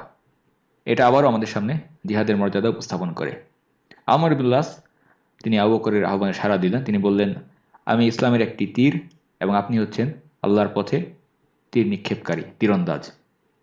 আপনি আমাকে বেছে নিয়ে সবচেয়ে ভয়ঙ্কর শত্রুদের বিরুদ্ধে আমাকে নিক্ষেপ করুন, তাদের বিরুদ্ধে আমাকে নিক্ষেপ করুন, আমাকে পরিচালিত করুন। আমি আপনার অধীন, আপনি যেভাবে চান আমাকে পরিচালিত করতে পারেন। কাজী আবু বকর সিদ্দিক তাকে দায়িত্ব প্রদান করলেন এবং ফিলিস্তিনের দিকে যে বাহিনীকে তিনি পাঠাচ্ছিলেন সেই বাহিনীর আমির হিসেবে তাকে সেই দিকে মোতায়েন করলেন। কাজে আমরা দেখতে পাচ্ছি 4টি বাহিনী 4টি ভিন্ন গন্তব্যে, তাবুক, দামাস্কাস, হিমস এবং ফিলিস্তিনের দিকে 4 জন আমিরের অধীনে রওনা হয়ে গেল রোমান সাম্রাজ্যের বিরুদ্ধে মুসলিমদের বিজয় অভিযানের সূচনা ঘটল। রোমান সম্রাট হেরাকেল এই সমস্ত সংবাদগুলো লাভ করলো এবং সে আগের অভিজ্ঞতাগুলো থেকেই, যদিও সরাসরি মুসলিমদের সঙ্গে বড় আকারের কোনো সংঘর্ষ তাদের হয়নি, কিন্তু মৌতার যুদ্ধ, তাবুকের ঘটনা, এগুলোর মাধ্যমে সে নিজের বিপদ টের পাচ্ছিল এবং রাসূলুল্লাহ সাল্লাল্লাহু আলাইহি ওয়াসাল্লাম তাকে চিঠি পাঠিয়ে, তার কাছে এই বিষয়গুলো স্পষ্ট ছিল হেরাকেলের কাছে যে রাসূলুল্লাহ সাল্লাল্লাহু আলাইহি ওয়াসাল্লাম সত্য নবী এবং তার বিরুদ্ধে আচরণ করার কারণে হেরাকেল নিজের সাম্রাজ্য টিকিয়ে রাখতে পারবে না। নিজের ভেতরে সেই বিষয়গুলো জানতো, কাজেই সে নিজের বিপদ টের পেল এবং পরিস্থিতির গুরুত্বের সঙ্গে সঙ্গতি রেখে নিজের রাজধানী কনস্টান্টিনোপল, যেটা বর্তমান ইস্তাম্বুল, সেটা ছেড়ে দিয়ে সে চলে আসলো আন্তাকিয়া বা বর্তমান অ্যান্টিওক, সেখানে চলে আসলো। সেটা শামের অভ্যন্তরে একটি অঞ্চল। সেখানে এসে সে তার ঘাঁটি স্থাপন করলো পরিস্থিতি পর্যবেক্ষণ করার জন্য। প্রথম বাহিনী হেরাকেল মোতায়েন করলো তার নিজের ভাই থিওডরের মাধ্যমে। সেখানে 90,000 সৈন্য ছিল। তারা আমর ইবনুল আসের বাহিনীর মোকাবেলা করবে, যেখানে আমর ইবনুল আসের সঙ্গে রয়েছে মাত্র 7,000 মুসলিম। থিওডরের ছেলে জর্জ সে মোকাবেলা করবে ইয়াজিদ ইবনে আবি সুফিয়ান তার বাহিনীর সঙ্গে। শুরহাবিল ইবনে হাসানা তার মোকাবেলা করবে দারকুস, সংখ্যার কোনো উল্লেখ নেই। এবং চতুর্থ বাহিনী আবু উবাইদা ইবনুল জাররাহ তাদের মোকাবেলা করবে 60,000 রোমান সৈন্য, যার পরিচালনা করবেন ভিসারিয়াস বা কাপকার। কাজে আমরা দেখতে পাচ্ছি যে সংখ্যার তুলনায় মুসলিমদের বিপরীতে রোমানদের সংখ্যা শুধু বেশি নয়, বহুগুণে বেশি। এরকম একটি অবস্থায় প্রত্যেকটি মুসলিম বাহিনীর সেনাপতিরা বুঝতে পারলেন যে আসলে তাদের আরও সৈন্য প্রয়োজন, সাহায্যের প্রয়োজন। আবু উবাইদা, ইয়াজিদ, আমর ইবনুল আস, শুরহাবিল প্রত্যেকে মদিনায় চিঠি পাঠালেন খলিফার কাছে অতিরিক্ত সৈন্য চেয়ে, আরও সাহায্য চাই, আরও সৈন্য চাই। আবু উবাইদা ইবনুল জাররাহ তিনি চিঠি লিখলেন। তিনি লিখলেন, বিসমিল্লাহির রহমানির রহিম, রহমান রহিম আল্লাহর নামে শুরু। আবু উবাইদা ইবনুল জাররাহ তার পক্ষ থেকে আল্লাহ রাসূলের খলিফা আবু বকরের প্রতি, আসসালামু আলাইকুম। আমি আল্লাহর প্রশংসা করি, দোয়া করি যেন তিনি ইসলাম এবং এর অনুসারীদেরকে সম্মানিত করেন, বিজয় দান করেন। আমার কাছে খবর এসেছে, আমি সংবাদ পেয়েছি রোমান সম্রাট হেরাকেল শামের কাছে অ্যান্টাকিয়াতে এসে তার তাঁবু স্থাপন করেছে এবং তার বিশাল বাহিনীকে সে সংহত করছে। তার আহ্বানে সাড়া দিয়ে বিরাট সংখ্যায় লোকেরা বের হয়েছে। আমি আপনাকে এই বিষয় জানালাম যেন এই ব্যাপারে আপনি আমাদেরকে পরামর্শ প্রদান করতে পারেন। আসসালামু আলাইকুম ওয়া রাহমাতুল্লাহি ওয়া বারাকাতুহু। আবু উবাইদা তার চিঠিতে 2টি বিষয়কে উল্লেখ করেছেন। প্রথম বিষয় হচ্ছে রোমান সম্রাট হেরাকেল এই বিষয়টিকে খুবই গুরুত্ব সহকারে নিয়েছে এবং তার রাজধানী কনস্টান্টিনোপল ছেড়ে সে শামে চলে এসেছে, অ্যান্টাকিয়াতে বা অ্যান্টিওক, সেখানে সে তার তাঁবু স্থাপন করেছে। এবং দ্বিতীয় বিষয় হচ্ছে তাদের প্রচুর পরিমাণে সংখ্যায় সেনাবাহিনী, তাদের সংখ্যা। আবু বকর সিদ্দিক জবাবি চিঠি লিখলেন। তিনি লিখলেন, বিসমিল্লাহির রহমানির রহিম, রোমান সম্রাট হেরাকেল কি করেছে এই সম্পর্কে তোমার চিঠি আমি পেয়েছি। অ্যান্টিওক সেখানে তার তাঁবু স্থাপনের ভিত্তিতে আমি মনে করি এটা তাদের পরাজয় এবং তোমাদের বিজয়। আবু বকর সিদ্দিক তিনি এমন একটি সময়ে এই অভিযান পরিচালনা করছিলেন, একই সময়ে 2টি ভিন্ন পরাশক্তি, 2টি ভিন্ন সাম্রাজ্যের বিরুদ্ধে তিনি সামরিক অভিযান চালাচ্ছেন। একদিকে ইরাকে পারস্য সাম্রাজ্যের বিরুদ্ধে, আরেকটি শামে রোমান সাম্রাজ্যের বিরুদ্ধে। একই সঙ্গে 2টি পরাশক্তির সঙ্গে যুদ্ধ পরিচালনা করা এটা কখনোই সহজ কোনো বিষয় ছিল না। দ্বিতীয় বিষয়, তিনি এমন একটি সময়ে অভিযান পরিচালনা করছিলেন যখন তার কাছে অপ্রতুল জনশক্তি, পর্যাপ্ত পরিমাণ সৈন্য তার কাছে নেই, রসদ নেই এবং অর্থনৈতিক দিক থেকেও মুসলিমরা খুব একটা শক্তিশালী নয় এবং যুদ্ধ পরিচালনা করা একটি বিরাট অর্থনৈতিক ধাক্কা। নিঃসন্দেহে আবু বকর সিদ্দিকের জন্য এই পরিস্থিতি অত্যন্ত দুরূহ এবং জটিল একটি বিষয় ছিল। এরকম একটি পরিস্থিতিতে যুদ্ধ পরিচালনা করা, যুদ্ধের জন্য বাহিনী পাঠানো, এই ধরনের সিদ্ধান্ত একজন শক্তিশালী, স্নায়ু এবং দৃঢ়তা সম্পন্ন নেতাই গ্রহণ করতে পারেন। কিন্তু এই অভিযানের পেছনে শুধুমাত্র আবু বকর সিদ্দিকের মানসিকভাবে শক্তিশালী হওয়াটাই একমাত্র কারণ ছিল না, বরং এগুলো ছিল জিহাদের গুরুত্ব অনুধাবন করে সিদ্ধান্ত গ্রহণ করা। আবু বকর সিদ্দিক এক মুহূর্ত সময়ও নষ্ট করতে চাইছিলেন না। তিনি চাচ্ছিলেন চতুর্দিকে আল্লাহ সুবহানাহু ওয়া তাআলার বাণী, ইসলামকে পৃথিবীর সব দিকে তিনি ছড়িয়ে দিবেন। যে কোনো বিপর্যয় এটা যেন এই কাজ থেকে তাকে বিরত করতে না পারে। উদাহরণস্বরূপ রাসূলুল্লাহ সাল্লাল্লাহু আলাইহি ওয়াসাল্লাম যখন মৃত্যুবরণ করলেন, রাসূলুল্লাহ সাল্লাল্লাহু আলাইহি ওয়াসাল্লামের চলে যাওয়া এটা এই উম্মতের জন্য সবচেয়ে বড় বিপর্যয়, সবচেয়ে বড় বিপদ। কিন্তু সেই সময়েও আবু বকর সিদ্দিক এই বিষয়ের গুরুত্ব অনুধাবন করে রাসূলুল্লাহ সাল্লাল্লাহু আলাইহি ওয়াসাল্লামের ওফাতের মাত্র 3 দিনের মাথায় তিনি ওসামার বাহিনীকে যুদ্ধের জন্য বের করেছিলেন। আবু বকর সিদ্দিক তার জীবনের শেষ সময়ে যখন তিনি মৃত্যুকালীন অসুস্থতায় ভুগছেন, সেই মুহূর্তেও যখন মুসান্না ইবনে হারিসা শাইবানী তিনি ইরাক থেকে এসে মদিনায় সাক্ষাৎ করলেন এবং আরও মুসলিমদেরকে চেয়েছিলেন সৈন্য সংখ্যা বৃদ্ধি করার জন্য, সেই অবস্থাতেও আবু বকর সিদ্দিক এই জিহাদের গুরুত্ব বুঝে ওমর রাদিয়াল্লাহু আনহুকে উপদেশ প্রদান করেছিলেন, তাকে মনে করিয়ে দিয়েছিলেন, মনে রেখো আমি কি করেছিলাম যখন রাসূলুল্লাহ সাল্লাল্লাহু আলাইহি ওয়াসাল্লাম মৃত্যুবরণ করেছিলেন। কাজেই আবু বকর সিদ্দিক জিহাদের মাধ্যমে দাওয়াকে ছড়িয়ে দিতে কোনো ধরনের ডিসকন্টিনিউশন এটা তিনি চাচ্ছিলেন না। বিজয়ের ব্যাপারে আবু বকর সিদ্দিকের আল্লাহর উপরে দৃঢ় বিশ্বাস ছিল এবং মুসলিমদের জয়ের ব্যাপারে তিনি ছিলেন দৃঢ় প্রতিজ্ঞ, এবং তিনি চেয়েছিলেন তার এই দৃঢ় বিশ্বাস সকল মুসলিমদের অন্তরে ছড়িয়ে দিতে যারা রোমান সাম্রাজ্যের অভ্যন্তরে প্রবেশ করেছে জিহাদের জন্য। কাজেই আবু বকর সিদ্দিক আবু উবাইদার জবাবি চিঠিতে লিখেছেন, রোমান সম্রাট যা করেছে সেই বিষয়ে আমি অবগত হয়েছি। যখন সে তার রাজধানী ছেড়ে দিয়ে অ্যান্টিওকে এসে তাঁবু স্থাপন করেছে, এটা প্রমাণ করে সে এই বিষয়ের কারণে ভীত। কাজেই এটা তার পরাজয় এবং তোমাদের বিজয়। আবু উবাইদাকে আবু বকর সিদ্দিক আরও লিখেছেন, তুমি ভালোই করেছো যে এই বিষয়ে তুমি আমাকে অবগত করেছো, আমার সঙ্গে যোগাযোগ করেছো। এবং দ্বিতীয় বিষয়ে রোমান সম্রাট প্রচুর পরিমাণে সৈন্য জোগাড় করেছে, এই বিষয়ে তিনি লিখেছেন, একটি জাতি কখনোই যুদ্ধ ছাড়া তার রাজত্ব এবং রাজ্য ছেড়ে দিতে পারে না। অর্থাৎ আবু উবাইদাকে তিনি বোঝানোর চেষ্টা করছেন যে তুমি কি আশা করতে পারো, তুমি কি মনে করো যে মুসলিমরা সৈন্য নিয়ে যাবে আর বিনা যুদ্ধে একের পর এক শহর বিজয় করে নেবে, রোমানরা কোনো ধরনের বাধাই প্রদান করবে না, যুদ্ধ ছাড়াই তাদের রাজত্ব হস্তান্তর করবে? এটা কখনোই ঘটবে না। বরং এটাই স্বাভাবিক যে তারা তাদের সর্বোচ্চ শক্তি নিয়ে, সব ধরনের সৈন্য সামন্ত নিয়ে তোমাদেরকে মোকাবেলা করবে। কাজেই এই বিষয় এটা নতুন কোনো বিষয় নয়, জিহাদের যে উপযুক্ত মূল্য সেই মূল্য মুসলিমদেরকে প্রদান করতে হবে। আবু বকর সিদ্দিক আরও লিখলেন, তুমি জানো যে তুমি এমন মানুষদেরকে সাথে নিয়ে যুদ্ধ করছো যারা মৃত্যুকে ভালোবাসে, যারা সুন্দরী কুমারী মেয়ে কিংবা সম্পদের থেকেও আল্লাহর রাস্তায় জিহাদ করাকে বেশি ভালোবাসে। কাজেই এই ধরনের মানুষদেরকে সাথে নিয়ে যুদ্ধ করা অর্থাৎ তোমার একজন সৈন্য শত্রুদের 100 জনের থেকেও বেশি শক্তিশালী। কাজে আল্লাহর উপরে বিশ্বাস রেখে তাদেরকে মোকাবেলা করো। এটা ভেবো না যে তোমার আরও সাহায্যের প্রয়োজন, আরও সৈন্যের প্রয়োজন, কারণ আল্লাহ সুবহানাহু ওয়া তাআলা তিনি তোমার সাথে রয়েছেন। এভাবে আবু উবাইদা ইবনুল জাররাহ তাদেরকে মনোবল চাঙ্গা করার চেষ্টা আবু বকর সিদ্দিক করলেন, কিন্তু এরপরেও বাস্তবতা যেটা আবু বকর সিদ্দিক সেটা বুঝে তিনি জবাবে লিখেছেন, এরপরেও আমি চেষ্টা করব তুমি সন্তুষ্ট হওয়া পর্যন্ত তোমার শক্তি বৃদ্ধি করার জন্য, সৈন্য প্রেরণ করার জন্য।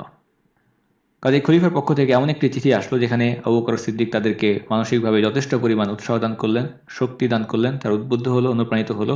হেরাকেল তার রাজধানী ছেড়ে অ্যান্টিওকে এসেছে, এটা কোনো সমস্যা নয়। দ্বিতীয় বিষয়, প্রচুর পরিমাণে সৈন্যতা রয়েছে, এটাও কোনো সমস্যা নয়। খলিফা তাদের মনোবলকে চাঙ্গা করলেন।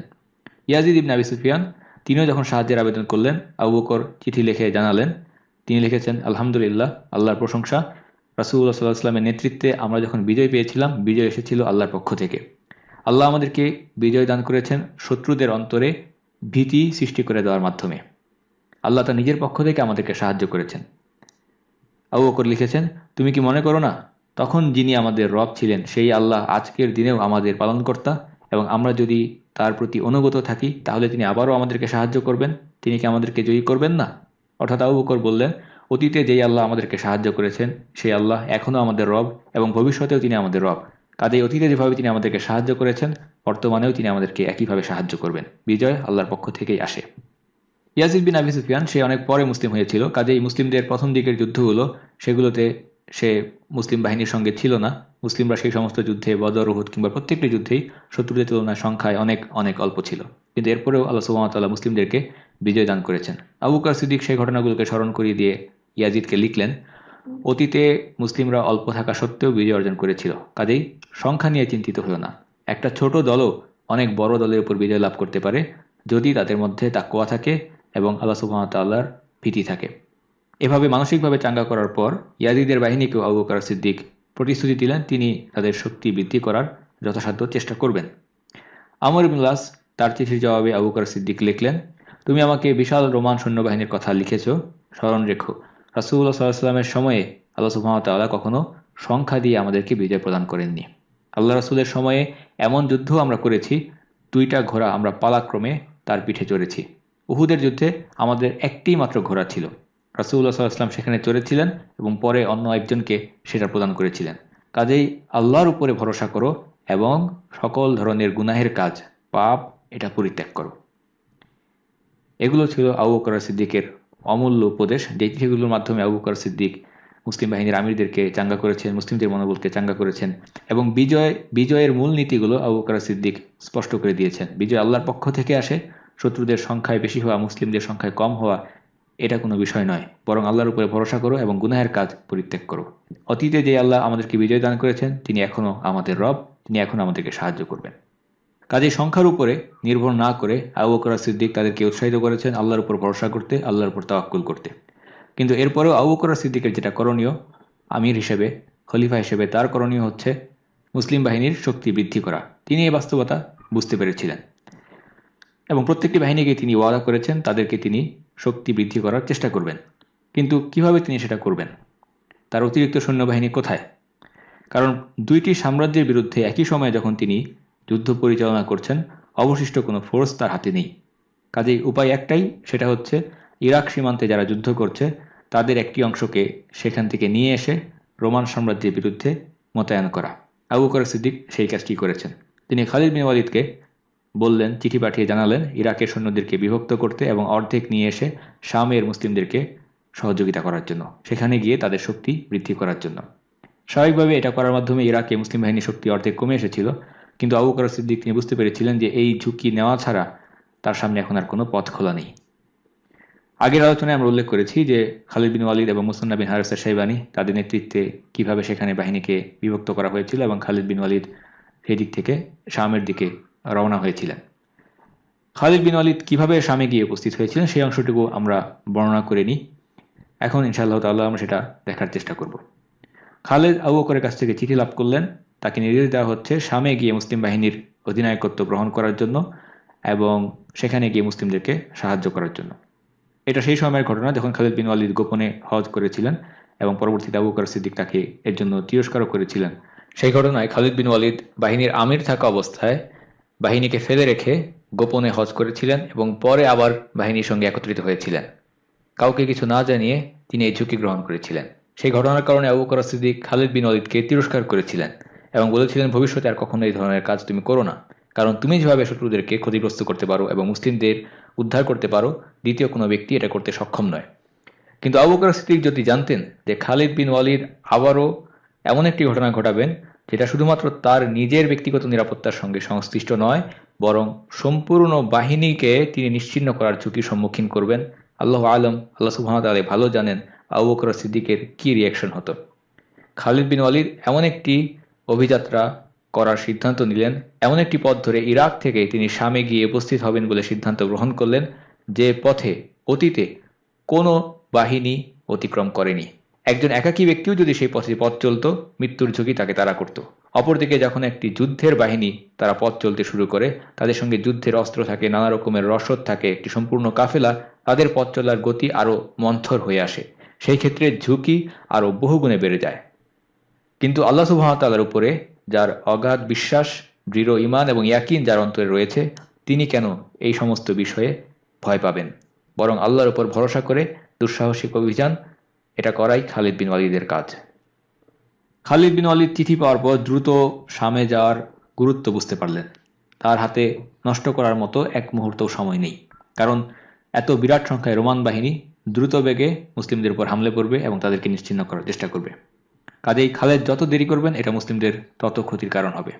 কিন্তু সমস্যা যেটা হচ্ছে সেটা হচ্ছে খালিদ বিন ওয়ালিদ যথেষ্ট দূরবর্তী একটি এলাকায় ইরাক সীমান্ত থেকে তিনি শামে, সিরিয়াতে যাওয়ার চেষ্টা করবেন এবং সমস্যা হলো প্রচলিত যেই পথ, সেই পথের বিভিন্ন স্থানে দুর্গ রয়েছে, শহর রয়েছে এবং প্রত্যেকটিতে রোমান সৈনিকেরা অবস্থান করে আছে। কাজেই সেই প্রচলিত পথ ধরে খালিদ যদি অগ্রসর হওয়ার চেষ্টা করেন, প্রত্যেকটি স্থানে তাকে সংঘর্ষে লিপ্ত হতে হবে এবং স্বাভাবিকভাবেই এটা তার শামে যাওয়ার যে গতি সেখানে বিলম্ব ঘটিয়ে দেবে। বিকল্প পদ্ধতি, এমন কোনো পথ ধরে তাকে অগ্রসর হতে হবে যেখানে এই ধরনের বাধার সম্মুখীন তাকে হতে হবে না। অর্থাৎ জনবিরল এলাকা দিয়ে যদি তিনি অগ্রসর হন, তাহলে তিনি দ্রুত বেগে শামে পৌঁছে মুসলিমদেরকে সহযোগিতা করতে পারবেন। কিন্তু এর জন্য একটাই অপশন তার সামনে ছিল, সেটা হচ্ছে মরুভূমির মধ্য দিয়ে তাকে অগ্রসর হতে হবে। কাজেই খালিদ বিন ওয়ালিদ গুরুত্বপূর্ণ ব্যক্তিদেরকে একত্রিত করে পরামর্শ করলেন এবং সেই বাহিনীতে যারা মরুভূমির লোক ছিল, যারা গাইড ছিল, মরুভূমিতে পথ চিনত, পথ দেখাতে পারতো, সেই সমস্ত ব্যক্তিদেরকে একসাথে করে পরামর্শ করলেন যে কিভাবে দ্রুত রোমান বাহিনীর বাধা এড়িয়ে মুসলিমদের সাহায্যে শামে গিয়ে তিনি পৌঁছাতে পারেন। সকলেই মতামত পেশ করল যে বিকল্প কোনো পথ নেই।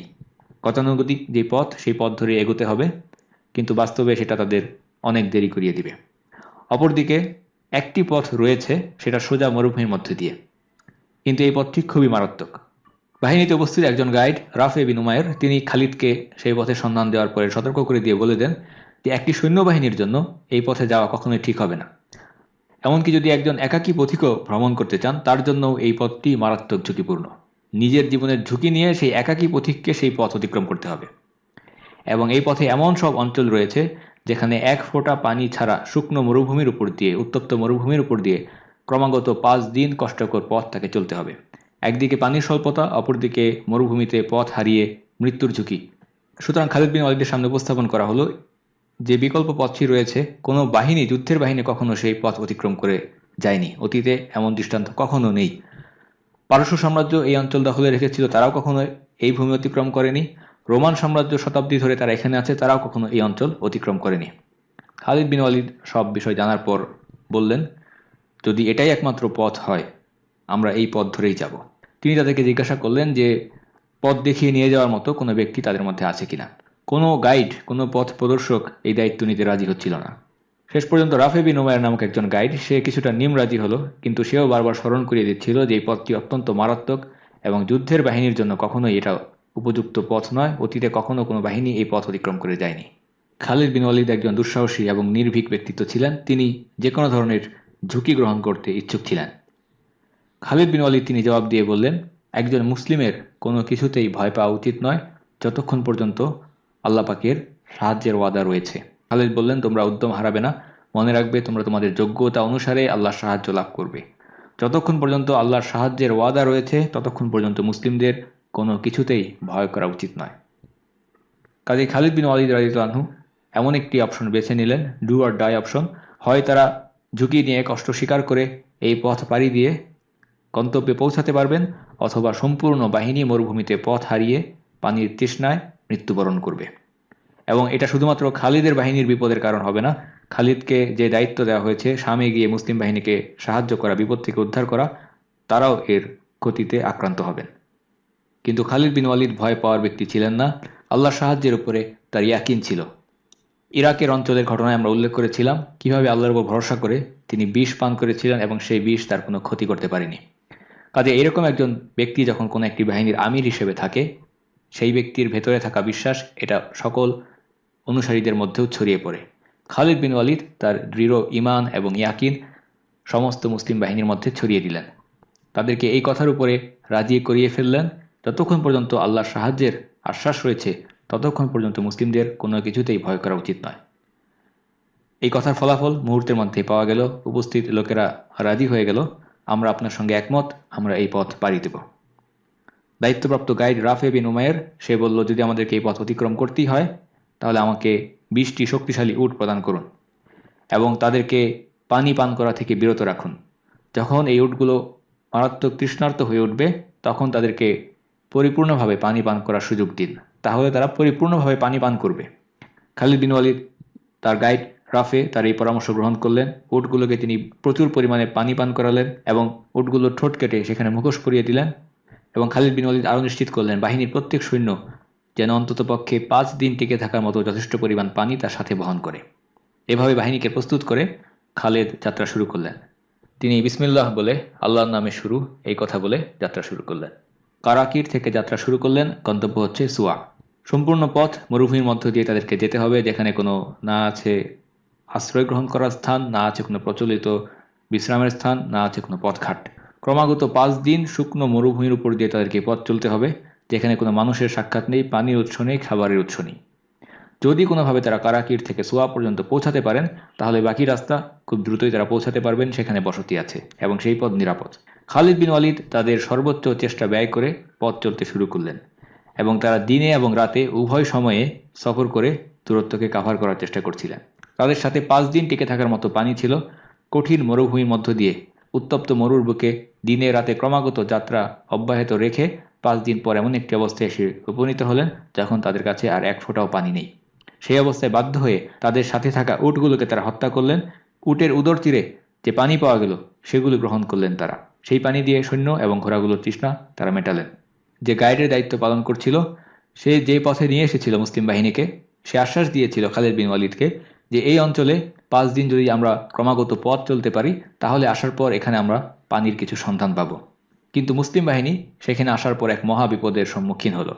যে গাইড তাদেরকে এই অঞ্চলে নিয়ে এসেছে সে এখন চোখে দেখতে পাচ্ছে না, তার চোখে এক ধরনের সংক্রমণ দেখা দিয়েছে এবং তার দৃষ্টিশক্তি হ্রাস পেয়েছে।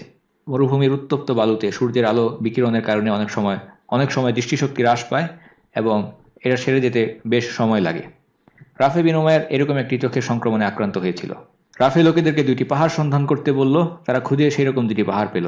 রাফে বলল যে এখানে একটি গাছ থাকার কথা, যেটা নির্দিষ্ট এক ধরনের গাছ, সেটা খুঁজে তোমরা বের করো। লোকেরা চতুর্দিকে সেটাকে খুঁজতে বের হয়ে গেল এবং দীর্ঘ সময় অনুসন্ধান করার পর এসে তারা বলছে এই ধরনের কোনো গাছ এখানে নেই। রাফে বলল, ইন্না লিল্লাহি ওয়া ইন্না ইলাইহি রাজিউন। ক্রমাগত দিন রাত 5 দিন ধরে মরুভূমির মধ্যে পথ চলার পর সমস্ত পানি শেষ হয়ে যাওয়ার পর এখন তারা দেখছে যে গাইড অন্ধ এবং আশেপাশে যে সমস্ত বিষয়ের উপরে সে নির্ভর করে এসেছিল তার কোনো নিদর্শন এখানে পাওয়া যাচ্ছে না। কাজেই মুসলিমরা নিজেদের সামনে মৃত্যু ছাড়া আর কিছুই দেখতে পাচ্ছিলেন না। এরকম অবস্থায় রাফে আবারও তাদেরকে বলল, অন্তত শেষবার চেষ্টা করে দেখো যে সেই গাছটি পাওয়া যায় কিনা। লোকজন আবারও খুঁজতে বের হয়ে গেল, কিন্তু সেই ধরনের কোনো গাছ তারা খুঁজে পেল না। দীর্ঘ সময় পর তারা একটি গাছের গুড়ি খুঁজে পেল। দীর্ঘ সময় পর সেই নির্ধারিত গাছ তারা খুঁজে পায়নি, কিন্তু একটি কাটা গাছের গুড়ি, একটি কাণ্ড তারা দেখতে পেল। রাফে বলল যে তোমরা সেই গাছটিকে খনন করো, সেই গাছের পাশের মাটি খনন করো। যখন মুসলিমরা মাটি খনন করতে শুরু করলেন এক সময় মাটির নিচ থেকে পানি বের হতে শুরু করলো। রাফে খালিদকে বললেন যে আমি এই পথে কখনোই আসিনি, 30 বছর আগে আমার বাবা এই অঞ্চলে এসেছিলেন, তিনি আমাকে এই ধরনের একটি গাছের কথা বলেছিলেন, সেটা আমার মনে পড়েছিল। কাজেই শেষ পর্যন্ত আল্লাহর সাহায্য সেখানে এসে উপস্থিত হলো এবং নিশ্চিত মরুভূমিতে পথ হারিয়ে পানিহীন অবস্থায়, তৃষ্ণার্ত অবস্থায়, নিশ্চিত মৃত্যুর মুখোমুখি হয়েও আল্লাহর রহমতে তারা বেঁচে গেলেন। সৈনিকদের মধ্যে একজন খুশি হয়ে রাফেকে নিয়ে কয়েক লাইনের কবিতা লিখেছিল। কবিতাতে সে বলল, لله در رافع أن اهتدى فوز من قراقر إلى سوى خمسا إذا ما صارها الجيش بكى ما صارها قبلك إنسي يرى। আল্লাহ রাফেকে পুরস্কৃত করুন, কিভাবে সে আমাদেরকে কারাকির থেকে সুয়া পুরো 5 দিনের পথ নিয়ে এলো। যদি রাফের মতো কোনো পথ প্রদর্শক গাইড না থাকতো তাহলে যে বাহিনী আসতো তারা চিৎকার করত, কাঁদত এবং শেষে প্রাণ হারাতো। কাজে আবারও আমরা দেখতে পাচ্ছি খালিদ বিন ওয়ালিদের মাধ্যমে মুসলিমদের উপর একটি কারামা, অলৌকিক ঘটনা সংঘটিত হলো এবং এটা খালিদ বিন ওয়ালিদের আল্লাহর উপর দৃঢ় বিশ্বাস এবং ইয়াকিনের কারণেই সম্ভব হয়েছিল।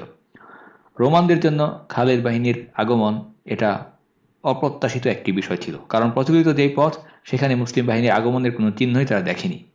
কাজেই খালিদ বিন ওয়ালিদ যেন মাটি ফুঁড়ে তাদের সামনে এসে উপস্থিত হলেন, বিষয়টা এমনই ছিল। রোমানদের সকল বাধা পেরিয়ে খালিদ বিন ওয়ালিদ সরাসরি যুদ্ধের ময়দানে এসে উপস্থিত হলেন। খালিদ বিন ওয়ালিদ তিনি এমন একজন ব্যক্তি ছিলেন, নিজে কখনো বিশ্রাম নিতেন না এবং কাউকে বিশ্রাম নিতেও দিতেন না। একের পর এক যুদ্ধক্ষেত্র তিনি মোকাবেলা করতেন এবং তার সৈনিকদেরকেও তিনি সেভাবেই প্রস্তুত রাখতেন। কাজেই রোমানরা বিস্ময়ে হতবাক হয়ে গেল যে একটি সম্পূর্ণ যুদ্ধের বাহিনী কোন পথ দিয়ে কিভাবে এত দ্রুত তাদের চোখের সামনে দিয়ে এখানে এসে উপস্থিত হলো। রোমানদের মধ্যে অলরেডি খালিদ বিন ওয়ালিদ সম্পর্কে ঘটনা, গল্প, লিজেন্ড এগুলো ছড়িয়ে গিয়েছিল। তিনি ছিলেন একজন জীবন্ত কিংবদন্তি। মানুষের মুখে মুখে ছড়িয়ে সেই কথাগুলো আরও অতি প্রাকৃত, অতি মানবীয় রূপ ধারণ করছিল। এবার তাদের চোখের সামনে আরেকটি অলৌকিক ঘটনা ঘটল এবং খালিদ বিন ওয়ালিদকে তাদের চোখের সামনে দেখে তারা বিস্ময়ে হতবাক হয়ে গেল। খালিদ শেষ পর্যন্ত শামে নিরাপদে পৌঁছালেন এবং মুসলিম বাহিনীর শক্তি বৃদ্ধি করতে সক্ষম হলেন এবং মুসলিমরা তারই অপেক্ষায় ছিলেন। কাজেই খালিদ বিন ওয়ালিদের বাহিনী তাদের সঙ্গে যোগদান করার মাধ্যমে মোট বাহিনীর সংখ্যা হলো 5টি, যেগুলো শামে অবস্থান করছিল। রোমানদের বিপুল সংখ্যায় একত্রিত হওয়ার কারণে খালিদ বিন ওয়ালিদ নির্দেশ দিলেন 4টি বাহিনীকে একত্রে যোগদান করতে। খালিদ তাদেরকে বললেন, যখন তোমরা সংখ্যায় অল্প থাকবে শত্রুদের সঙ্গে আলাদা মোকাবেলা করবে না। কাজেই সবগুলো বাহিনীকে তিনি নির্ধারিত স্থানে পেছনের দিকে সরিয়ে আনছিলেন। দামাস্কাস থেকে, হিমস থেকে সবগুলো বাহিনীকে সরিয়ে তিনি ফিলিস্তিনের দিকে, জর্ডানের দিকে, ইয়ারমুকের দিকে নিয়ে আসছিলেন। ইয়াজিদ, সুরহাবিল এবং আবু উবাইদা সকলেই তাদের বাহিনীগুলোকে সরিয়ে সেখানে একত্রিত করতে সক্ষম হন। অপরদিকে আমর ইবনুল আস তিনি অবস্থান করছিলেন ফিলিস্তিনে। তিনি সেখান থেকে পিছু হটতে পারছিলেন না, কারণ তিনি যে অঞ্চলে অবস্থান করছিলেন সেখানে প্রতিপক্ষ অর্থাৎ রোমান সৈনিকদের মধ্যে তাদের অবস্থান ছিল খুবই কাছাকাছি। সেখান থেকে যদি আমর ইবনুল আস পিছু হটতে শুরু করেন তাহলে রোমান সৈনিকেরা মুসলিমদেরকে পেছন থেকে হামলা করবে। কাজে ক্ষতিগ্রস্ত হওয়া ছাড়া আমর ইবনুল আস তিনি পিছু হটতে পারবেন না। কাজেই বাধ্য হয়ে তাকে সেই অঞ্চলেই অবস্থান করতে হচ্ছিল এবং খুবই ধীরে ধীরে কৌশলের সঙ্গে তিনি কিছুটা পেছনের দিকে সরে আসছিলেন। এই অবস্থায় খালিদ বিন ওয়ালিদের সামনে দুইটি রাস্তা খোলা ছিল। এক নম্বর রাস্তা সরাসরি আমর ইবনুল আসকে পেছনের দিকে নির্ধারিত স্থানে সরিয়ে নিয়ে আসা, এর ফলে আমর ইবনুল আসের বাহিনী যুদ্ধে যে ক্ষতিগ্রস্ত হওয়া, সেই ক্ষতিগ্রস্ত তাদেরকে হতে হবে। অথবা বিপরীত অপশন হচ্ছে খালিদ বিন ওয়ালিদ নিজেই বাকি মুসলিমদেরকে নিয়ে আমর ইবনুল আসকে সহযোগিতা করার জন্য তার সঙ্গে একত্রিত হবেন এবং সেখানে উপস্থিত সমস্ত 90,000 রোমান সৈনিক তাদের বিরুদ্ধে যুদ্ধ করবেন। খালিদ বিন ওয়ালিদ দ্বিতীয় অপশনটাই গ্রহণ করলেন। কাজেই শামের ভূমিতে খালিদের বাহিনী সহকারে মোট মুসলিম সৈন্যবাহিনীর সংখ্যা হলো 5টি। সবগুলো মিলে মুসলিমদের সৈন্য সংখ্যা হচ্ছে 32,000, অপরদিকে রোমানদের সংখ্যা ছিল মুসলিমদের 3 গুণ 90,000। এবং সেই যুদ্ধটি ছিল আজনাদিন সেই যুদ্ধ। সেই যুদ্ধের বর্ণনায় যাওয়ার আগে কিছু প্রাসঙ্গিক বিষয় জেনে নেওয়া জরুরি। প্রথমত, শামে একটি বা দুইটি নয়, বহু যুদ্ধ সংঘটিত হয়েছে। তবে সবগুলো যুদ্ধের মধ্যে সবচেয়ে গুরুত্বপূর্ণ এবং সিদ্ধান্তকর যুদ্ধ হচ্ছে দুইটি, আজনাদিন এবং ইয়ারমুকের যুদ্ধ।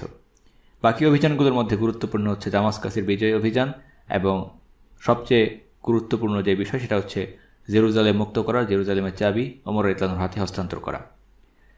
বাদবাকি অভিযানগুলো এগুলো সংঘটিত হয়েছিল আবু বকর সিদ্দিক রাদিয়াল্লাহু খিলাফতকাল শেষ হওয়ার পরে।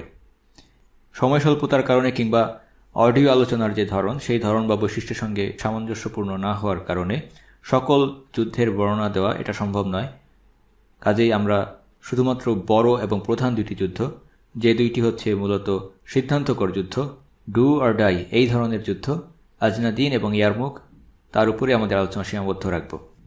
শামের বাকি ঘটনা, পরবর্তী ঘটনাগুলো ইনশাআল্লাহ কোনো পৃথক সিরিজে আলোচনা হবে। ইয়ারমুকের যুদ্ধে কী ঘটেছিল এর সুস্পষ্ট বর্ণনা মুসলিম ঐতিহাসিকগণ তারা সংরক্ষিত করেছেন। তবে এর সময়কাল নিয়ে, অর্থাৎ ঠিক কখন ঘটেছিল এটা নিয়ে মুসলিম ঐতিহাসিকদের মধ্যে আমরা বিভিন্ন রকমের মতামত দেখতে পাই। ইমাম ইবনে কাসির রাহিমাহুল্লাহ এবং ইমাম আত-তাবারি তারা 13 হিজরিকে নির্ধারিত করেছেন। অপরদিকে অন্যান্য মুসলিম ঐতিহাসিকগণ ইবনে ইসহাক, ইবনে জারির এবং ওয়াকিরি তারা 15 হিজরিকে উল্লেখ করেছেন ইয়ারমুকের যুদ্ধের সময়কাল হিসেবে, এবং পরবর্তীতে সেটাই বেশি প্রসিদ্ধি লাভ করেছে। 15 হিজরি এর অর্থ হচ্ছে আবু বকর সিদ্দিক রাদিয়াল্লাহু আনহুর ওফাতের 2 বছর পরের ঘটনা। তবে 13 হিজরি বা 15 হিজরি যখনই হোক না কেন, এটা আসলে খুব বড় বিষয় নয়। মূল বিষয় হচ্ছে শামের বিজয় অভিযানের সূচনা হয়েছিল আবু বকর সিদ্দিকের সময়ে এবং বিজয়ের পূর্ণতা এটা এসেছে ওমর রাদিয়াল্লাহু আনহুর খিলাফতকালে। কাজে আমরা চলে যাচ্ছি আমাদের আলোচনায়। প্রথমে আজনাদিন সেই যুদ্ধে এবং এরপরে ইনশাআল্লাহ তাআলা আমরা আলোচনা করব ইয়ারমুকের যুদ্ধ সম্পর্কে। আমরা উল্লেখ করেছিলাম যে পৃথক 4টি বাহিনীকে শামের বিভিন্ন অঞ্চলে ছড়িয়ে দিয়ে আবু বকর সিদ্দিক শামের ভূমিকে মুক্ত করার চেষ্টা করছিলেন। অপরদিকে রোমান সম্রাটও মুসলিমদের মোকাবেলা করার জন্য বিরাট আকারে বাহিনী নিয়ে বের হয়ে এসেছিল। মুসলিমরা যখন সাহায্যের আবেদন করেছিলেন, আবু বকর সিদ্দিক সাহায্যকারী বাহিনী হিসেবে খালিদ বিন ওয়ালিদকে পাঠিয়েছেন এবং খালিদ বিন ওয়ালিদ আবু বকর সিদ্দিকের নির্দেশ অনুসারে সবাইকে নির্দেশ দিলেন একটি কমন গ্রাউন্ডে একই স্থানে সবাইকে একত্রিত হওয়ার জন্য। কাজেই সবাই একত্রিত হওয়ার পর মুসলিমদের সর্বমোট সংখ্যা হলো 30 বা 32,000। যে স্থানে তারা একত্রিত হয়েছিলেন সেই স্থানটি হচ্ছে আমর ইবনুল আসের বাহিনীর নিকটবর্তী স্থান ফিলিস্তিনে। বর্তমানে এই স্থানটি ইসরায়েল তারা দখল করে নিয়েছে। মানচিত্রের দিকে এই স্থানটির অবস্থান হচ্ছে জেরুজালেমের আরও বেশ কিছু নিচে। এই যুদ্ধটি ইতিহাসে পরিচিত আজনাদিন যুদ্ধ নামে। আজনাদিন এটা আসলে কোনো স্থানের নাম নয়, যেহেতু এই যুদ্ধে বহু জুনুদ বা সৈন্যদল একত্রিত হয়েছিল, কাজেই সেই দিকে লক্ষ্য করে এই নামকরণ করা হয়েছে। রোমানরাও এই যুদ্ধকে বেশ গুরুত্ব সহকারে নিয়েছিল এবং তারা বদ্ধপরিকর ছিল মুসলিমদের ঝামেলাকে তারা চিরদিনের জন্য মিটিয়ে দিতে চায়। রোমান সম্রাট হেরাক্লিয়াস বা হেরাকল, তার ভাই থিওডোর এই বাহিনীর সেনাপতি ছিল এবং আরও একজন প্রধান ব্যক্তি যে সেনাপতির দায়িত্ব পালন করছিল সে ছিল আর্মেনিয়ার রাজা ওয়ারজান। খালিদ বিন ওয়ালিদ রাদিয়াল্লাহু আনহু যখন তিনি ইরাক থেকে শামে সিরিয়াতে এসে পৌঁছান, তখন তিনি তার সাথে করে 9,000 দুঃসাহসী যোদ্ধাদেরকে নিয়ে এসেছেন সেই ইরাক ফ্রন্ট থেকে, এবং তারা একের পর এক যুদ্ধ করছিলেন। প্রত্যেকটি যুদ্ধে তারা বিজয়ী হতে হতে শামে এসেছেন। সেই যুদ্ধের অভিজ্ঞতা এবং স্মৃতি এগুলোই ছিল তাদের মর্যাদার চিহ্ন, ব্যাজ অফ অনার এবং র্যাঙ্ক। খালিদ বিন ওয়ালিদ রাদিয়াল্লাহু আনহু তাকে যুদ্ধের ময়দানে যখন প্রতিপক্ষ লক্ষ্য করত, তার উপস্থিতি এটা প্রতিপক্ষের মধ্যে আতঙ্ক সৃষ্টি করত। তার দর্শন প্রতিপক্ষের মধ্যে একটা আতঙ্ক সৃষ্টি করত। তিনি দৈহিকভাবে ছিলেন সুঠাম দেহের অধিকারী, দীর্ঘদেহী, চওড়া কাঁধ বিশিষ্ট, পেশিবহুল দেহের অধিকারী। তার মুখে ছিল সুন্দর চমৎকার দীর্ঘ দাড়ি এবং চেহারায় ছিল কিছু বসন্তের দাগ।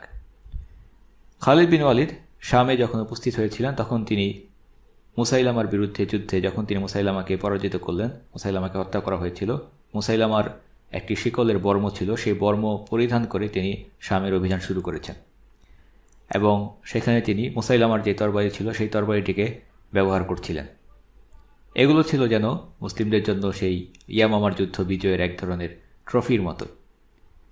খালিদ বিন ওয়ালিদ তিনি লাল পাগড়ি পরেছিলেন, যেটা তার সৌন্দর্য এবং প্রভাবকে আরও বেশি বৃদ্ধি করেছিল।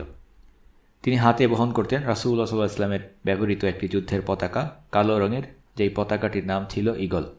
প্রতিপক্ষ রোমান কিংবা পারস্য সেনাদের বিপরীতে মুসলিমদের যে বাহিনী, সাহাবী এবং তাবিঈদের সমন্বয়ে গঠিত সেই মুসলিম বাহিনী, তাদের কোনো বিশেষ যুদ্ধের পোশাক, ইউনিফর্ম এগুলো ছিল না।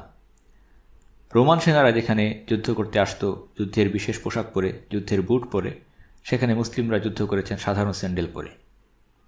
রোমান, পারস্য তাদের জন্য বিশেষ ইউনিফর্ম ছিল, তাদের সেনাপতিদের বিশেষ পরিচয় সূচক, পার্থক্য সূচক, কে সাধারণ কে বিশেষ সেনাপতি, এই ধরনের চিহ্ন তাদের থাকত, তাদের পোশাকে থাকত। অপরদিকে মুসলিমদের মধ্যে এই ধরনের পৃথক করার মতো কোনো বৈশিষ্ট্যসূচক চিহ্ন থাকত না। অবশ্যই দায়িত্ব পালনের জন্য তাদের মধ্যে কেউ আমিরের ভূমিকা পালন করতেন, কেউ কমান্ডারের ভূমিকা পালন করতেন, কেউ সেনাপতির ভূমিকা পালন করতেন, কেউ পদাতিক কিংবা অশ্বারোহী, এই ধরনের দায়িত্ব তারা পালন করতেন। কিন্তু তাদের মাঝে নেতৃত্ব পাওয়ার কারণে কোনো দম্ভ, অহংকার বা ইগো প্রবলেম ছিল না। এবং এই বিষয়টি মুসলিম ঐতিহাসিক ইবনে কুতাইবা তিনি চমৎকারভাবে উপস্থাপন করেছেন। যখন খালিদ বিন ওয়ালিদ রাদিয়াল্লাহু আনহুর নির্দেশে সবগুলো বাহিনীকে একত্রিত করা হচ্ছিল আমর ইবনুল আসের বাহিনীকে সহযোগিতা করার জন্য, সেই সময়কার ঘটনা। খালিদ বিন ওয়ালিদ তিনি একটি যুদ্ধক্ষেত্রেই ছিলেন। তিনি দেখলেন যে একজন অশ্বারোহী তার দিকে এগিয়ে আসছেন। যে অশ্বারোহী আসছেন তিনিও দীর্ঘদেহী, হালকা পাতলা গড়নের, তবে মজবুত শক্তিশালী তার দেহের গঠন। তার মুখে পাতলা দাড়ি, মেহেদি রাঙানো। এবং যেই ব্যক্তি আসছেন তার চেহারা খুবই আকর্ষণীয়, চোখ দুটি খুবই শান্ত, কিন্তু বুদ্ধির ছাপ সেই দৃষ্টিতে রয়েছে। তিনি হাতে একটি পতাকা নিয়ে খালিদের দিকে ছুটে আসছিলেন এবং এটা এমন একটি পতাকা যেটা যুদ্ধে জেনারেল বা প্রধান সেনাপতিরাই বহন করে থাকেন। খালিদ সেই পতাকার দিকে ভালোভাবে দেখলেন এবং তার কাছে এটা স্পষ্ট হয়ে গেল এই পতাকার রং হচ্ছে হলুদ এবং এটাই হচ্ছে সেই পতাকা যা রাসূলুল্লাহ সাল্লাল্লাহু আলাইহি ওয়াসাল্লাম খাইবরের যুদ্ধে বহন করেছিলেন। সেই অশ্বারোহী খালিদের কাছে আসলেন এবং এসে মুচকি হাসলেন। খালিদ সেই সুদর্শন ব্যক্তির দিকে তাকিয়ে দেখলেন সেই ব্যক্তির সামনের মাড়িতে একটি দাঁত নেই, কিন্তু সেটা যেন তার সৌন্দর্যকে আরও বৃদ্ধি করছিল। এবং সেই দাঁত না থাকা এটা তার কাছে এবং মুসলিমদের কাছে ছিল সেই ব্যক্তির সম্মান এবং মর্যাদার একটি চিহ্ন। তিনি ছিলেন আবু উবাইদা আমর ইবনুল জাররাহ রাদিয়াল্লাহু তাআলা আনহু।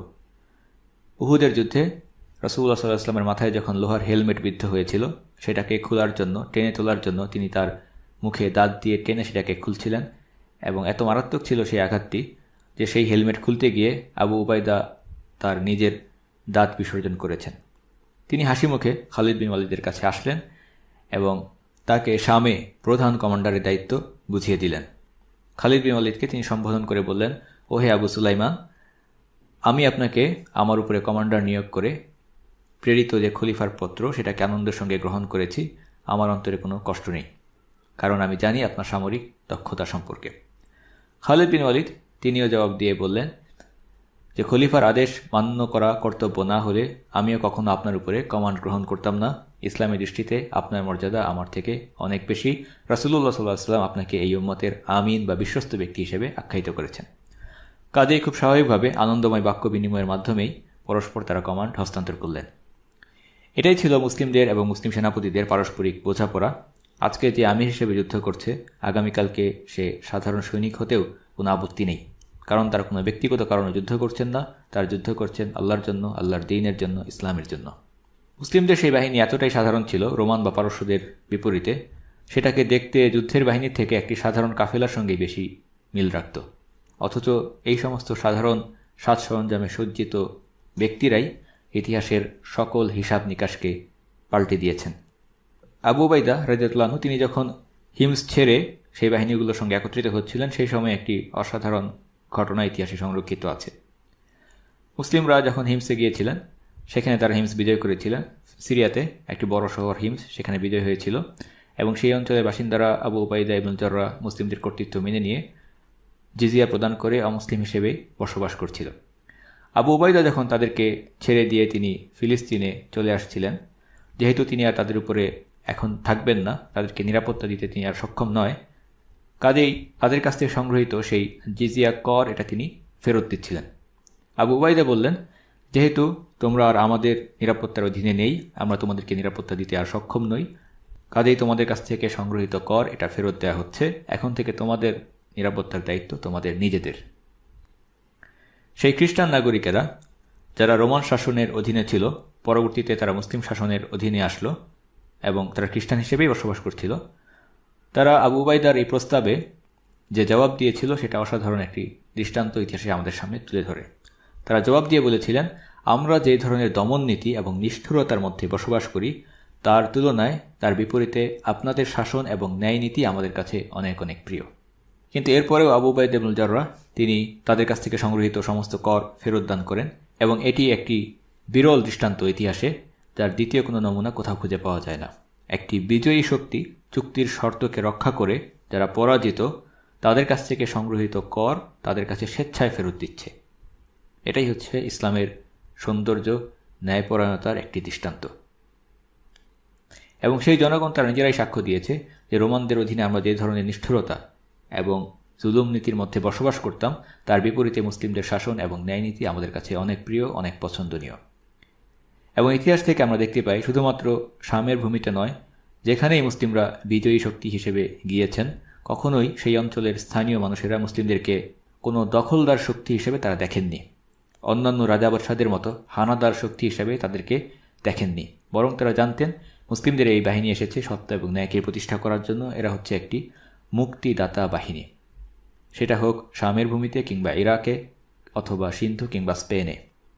এ কারণেই অতীতের সেই ইতিহাসগুলো আমাদের জন্য জানা খুবই জরুরি। আজনাদিন সেই যুদ্ধের আগে বেশ কিছু সংঘর্ষ রোমানদের সাথে মুসলিমদের হয়েছিল। মুসলিমদের প্রতি রোমানদের মধ্যে এক ধরনের আতঙ্ক, ভীতি ছড়িয়েছিল, কারণ তারা প্রত্যেকটি স্থানে পরাজিত হচ্ছিল এবং সকল স্থানেই মুসলিমরা ছিল সংখ্যায় খুবই অল্প। এই যুদ্ধগুলোতে একজন মুসলিম কমান্ডার তিনি রোমানদের মধ্যে বিশেষ আতঙ্ক সৃষ্টি করে বিখ্যাত হয়ে আছেন এবং তিনি ইতিহাসে খ্যাতি লাভ করেছেন খালিগায়ের যোদ্ধা বা উলঙ্গ যোদ্ধা হিসেবে। তিনি ছিলেন দিরার ইবনে আজওয়ার রাদিয়াল্লাহু তাআলা আনহু। দিরার ইবনুল আজওয়ার তিনি একটি যুদ্ধে একটি অসাধারণ দৃষ্টান্ত পেশ করেছিলেন, যেটা পরবর্তীতে তাকে খ্যাতি দান করেছে এবং প্রতিপক্ষের মধ্যে একটি আতঙ্ক সৃষ্টি করে দেয়। তিনি যখন রোমানদের বিরুদ্ধে যুদ্ধ করছিলেন, সেই সময়টা গ্রীষ্মকাল ছিল এবং তাপের কারণে, গরমের খরতাপের কারণে তিনি তার শরীর থেকে লোহার বর্মটাকে খুলে ফেলেন। ফলে তিনি অনেক হালকা এবং আরাম বোধ করতে শুরু করেন। পরবর্তীতে তিনি তার গায়ের উপরের যে জামা সেটাকেও খুলে ফেলেন এবং আরও হালকা এবং আরাম বোধ করতে শুরু করেন। এভাবে যখন তিনি বীরত্বের সঙ্গে যুদ্ধ করতেন, সকল সৈনিকদের মাঝে তাকে সহজেই আলাদা করা যেত যিনি খালি গায়ে যুদ্ধ করছেন। এবং তিনি এত বীরত্বের সঙ্গে যুদ্ধ করতেন, তার লড়াই করার এই দৃশ্যটি পরবর্তীতে রোমানদের মধ্যে একটি আতঙ্কজনক দৃশ্য হিসেবে, তাকে একজন আতঙ্কজনক ব্যক্তি হিসেবে তাদের সামনে তুলে ধরে। এবং সিরিয়াতে শামের জমিনে একাধিক যুদ্ধে তিনি একের পর এক যে অসাধারণ বীরত্বের প্রমাণ দিয়েছেন, যে কারণে ঐতিহাসিকরা তাকে খালিদ বিন ওয়ালিদের ডান হাত হিসেবে, তুরুপের তাস হিসেবে তুলনা করেছেন। তিনি ছিলেন একজন দুঃসাহসী কমান্ডার, যে কোনো ব্রেক থ্রু এনে দেওয়ার জন্য তাকে খালিদ বিন ওয়ালিদ ব্যবহার করেছেন। এবং সামনের বর্ণনাগুলোতে তার অসাধারণ বীরত্বের বেশ কিছু বর্ণনা আমাদের জন্য অপেক্ষা করছে। আজনাদিনের যুদ্ধের আগে দুইটি বাহিনী একে অপরের নিকটে চলে আসলো, একে অপরের নাগালের মধ্যে চলে আসলো, যে কোনো মুহূর্তে যুদ্ধ শুরু হয়ে যাবে এরকম একটি অবস্থায় তারা ছিলেন। যুদ্ধের আগ মুহূর্তে খালিদ বিন ওয়ালিদ রাদিয়াল্লাহু আনহু তিনি প্রত্যেকটি অংশে ঘুরে ঘুরে মুসলিমদেরকে উৎসাহিত করছিলেন এবং তিনি তাদের সামনে একটি খুতবা দিলেন। তিনি বললেন, হে মুসলিমরা, তোমরা পূর্বে কখনো এত বিশাল রোমান বাহিনীর মোকাবেলা করনি। মহান আল্লাহ তোমাদের হাত দিয়ে তাদেরকে পরাজিত করলে তারা আর কখনো তোমাদের সামনে দাঁড়াতে পারবে না। সুতরাং যুদ্ধক্ষেত্রে দৃঢ় থাকবে, নিজেদের ঈমানকে অটুট রাখবে, শত্রুদেরকে নিজেদের পিঠ প্রদর্শন করা হতে, পলায়ন করা থেকে সাবধান থাকবে, কেননা এর পরিণতি হচ্ছে জ্বলন্ত আগুন। খালিদ বিন ওয়ালিদের মতো একজন কমান্ডারের বিশাল ব্যক্তিত্ব এবং আত্মবিশ্বাস এরা সাধারণ মুসলিম সৈনিকদের মধ্যেও মনোবলকে চাঙ্গা করে দিল। অপরদিকে রোমান সেনাপতি ওয়ার্দান, সেও তার অনুসারীদের উদ্দেশ্যে ভাষণ দিল এবং সে ভাষণ দিয়ে বলল, ও হে রোমানগণ, সিজার রোমান সম্রাট তোমাদের উপরে মহান দায়িত্ব অর্পণ করেছেন। এই যুদ্ধে পরাজিত হলে আরবদের বিরুদ্ধে তোমরা আর কখনো মাথা তুলে দাঁড়াতে পারবে না। যদিও বা রোমানদের তুলনায় মুসলিমরাই ছিল বেশি সংকটময় অবস্থায়। ঐতিহাসিকগণ মন্তব্য করেছেন এই যুদ্ধে পরাজিত হলে ইসলাম টিকে থাকত কিনা সেই সন্দেহ রয়েছে। কাজেই মুসলিমরা ছিল রোমানদের তুলনায় বেশি কোণঠাসা অবস্থায়। প্রচলিত ভাষায় বলতে গেলে মুসলিমদের জন্য এটা ছিল একটি এলিমিনেটর ম্যাচের মতো, যেখানে বিজয় ছাড়া দ্বিতীয় কোনো অপশন তাদের হাতে নেই। যুদ্ধের আগে খালিদ বিন ওয়ালিদ রাদিয়াল্লাহু আনহু সবাইকে সবরের উপদেশ দিলেন, কোরআনের আয়াত তাদেরকে স্মরণ করিয়ে দিলেন। খালিদ বললেন, ইসবিরু ওয়া সাবিরু ওয়া রাবিতু ওয়াত্তাকুল্লাহা লাআল্লাকুম তুফলিহুন। তোমরা ধৈর্য ধারণ করো, ধৈর্য ধারণের একে অপরের সঙ্গে প্রতিযোগিতা করো। শত্রুরা যদি তোমাদের উপর ধৈর্য দেখায় তাহলে তোমরা তাদের থেকেও বেশি ধৈর্য ধারণ করো। ওয়া রাবিতু, এবং তোমরা নিজেদের অবস্থানে দৃঢ় থাকো। ওয়াত্তাকুল্লাহা লাআল্লাকুম তুফলিহুন, আল্লাহকে ভয় করো, তাকওয়া পরহেজগারি অবলম্বন করো, যেন তোমরা সফল হতে পারো, যেন তোমরা বিজয়ী হতে পারো। কাজে এই যুদ্ধে বিজয় আসে সবর প্রদর্শন করার মাধ্যমে, দৃঢ়তা প্রদর্শন করার মাধ্যমে এবং আল্লাহ সুবহানাহু ওয়া তাআলার উপরে তাকওয়া অবলম্বন করার মাধ্যমে। চূড়ান্তভাবে যখন রোমানরা মুসলিমদের মুখোমুখি হলো, তাদের বিরাট আকারের সৈন্য সংখ্যা 90,000-এর সেই বিশাল বাহিনী, এটা মুসলিমদের সামনে একটি ভীতিকর দৃশ্য উপস্থাপন করলো। এবং সেই বিশাল আকারের রোমান বাহিনী তাদের বাহিনীগুলোকে সজ্জিত করার মাধ্যমে বিরাট আকারের যুদ্ধের পতাকা, ব্যানার এবং ক্রস উত্তোলন করার মাধ্যমে এক আতঙ্ক সৃষ্টি করল। বাহ্যিকভাবে রোমানদের এই ধরনের চাকচিক্য এবং শক্তির প্রদর্শনী থাকলেও তাদের ভেতরে ভেতরে তারা ছিল মানসিকভাবে দুর্বল। যুদ্ধের জন্য যে নৈতিক শক্তি প্রয়োজন হয় সেটা তাদের কাছে ছিল না। এবং রোমান সম্রাট হেরাকেলের নির্দেশ থেকেও আমরা দেখতে পাই যে যুদ্ধ এড়িয়ে কূটনৈতিক পথে বিজয় অর্জনে তারা বেশি আগ্রহী ছিল।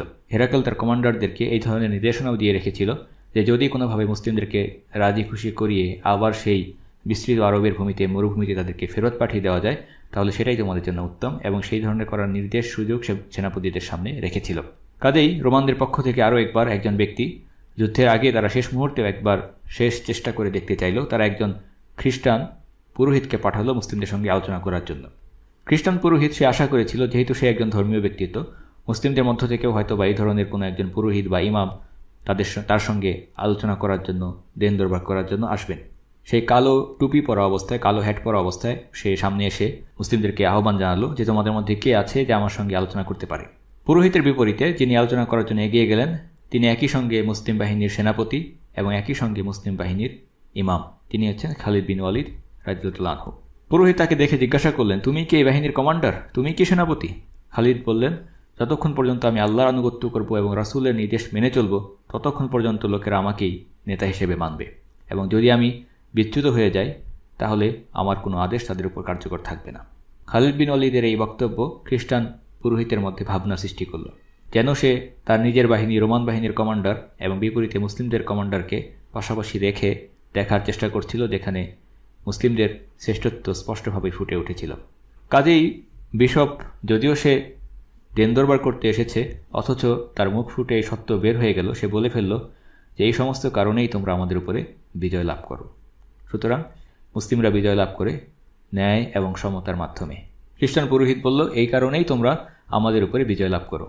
এখানে আরেকটি বিষয়কে আমরা উল্লেখ করতে চাই যে সেই রোমানরা কিংবা পারস্যের যারা রাজা বাদশাহ ছিল তারা ছিল বিত্তশালী এবং তথাকথিত সভ্যতার যেই সংজ্ঞা আমরা দেখি, অর্থাৎ নৈতিকভাবে দেউলিয়া হলেও কোনো সমস্যা নেই, যদি কারো কাছে অর্থবিত্ত থাকে, বড় বড় দালান কোঠা থাকে, তাহলে তারাই নাকি পৃথিবীর সভ্য জাতি।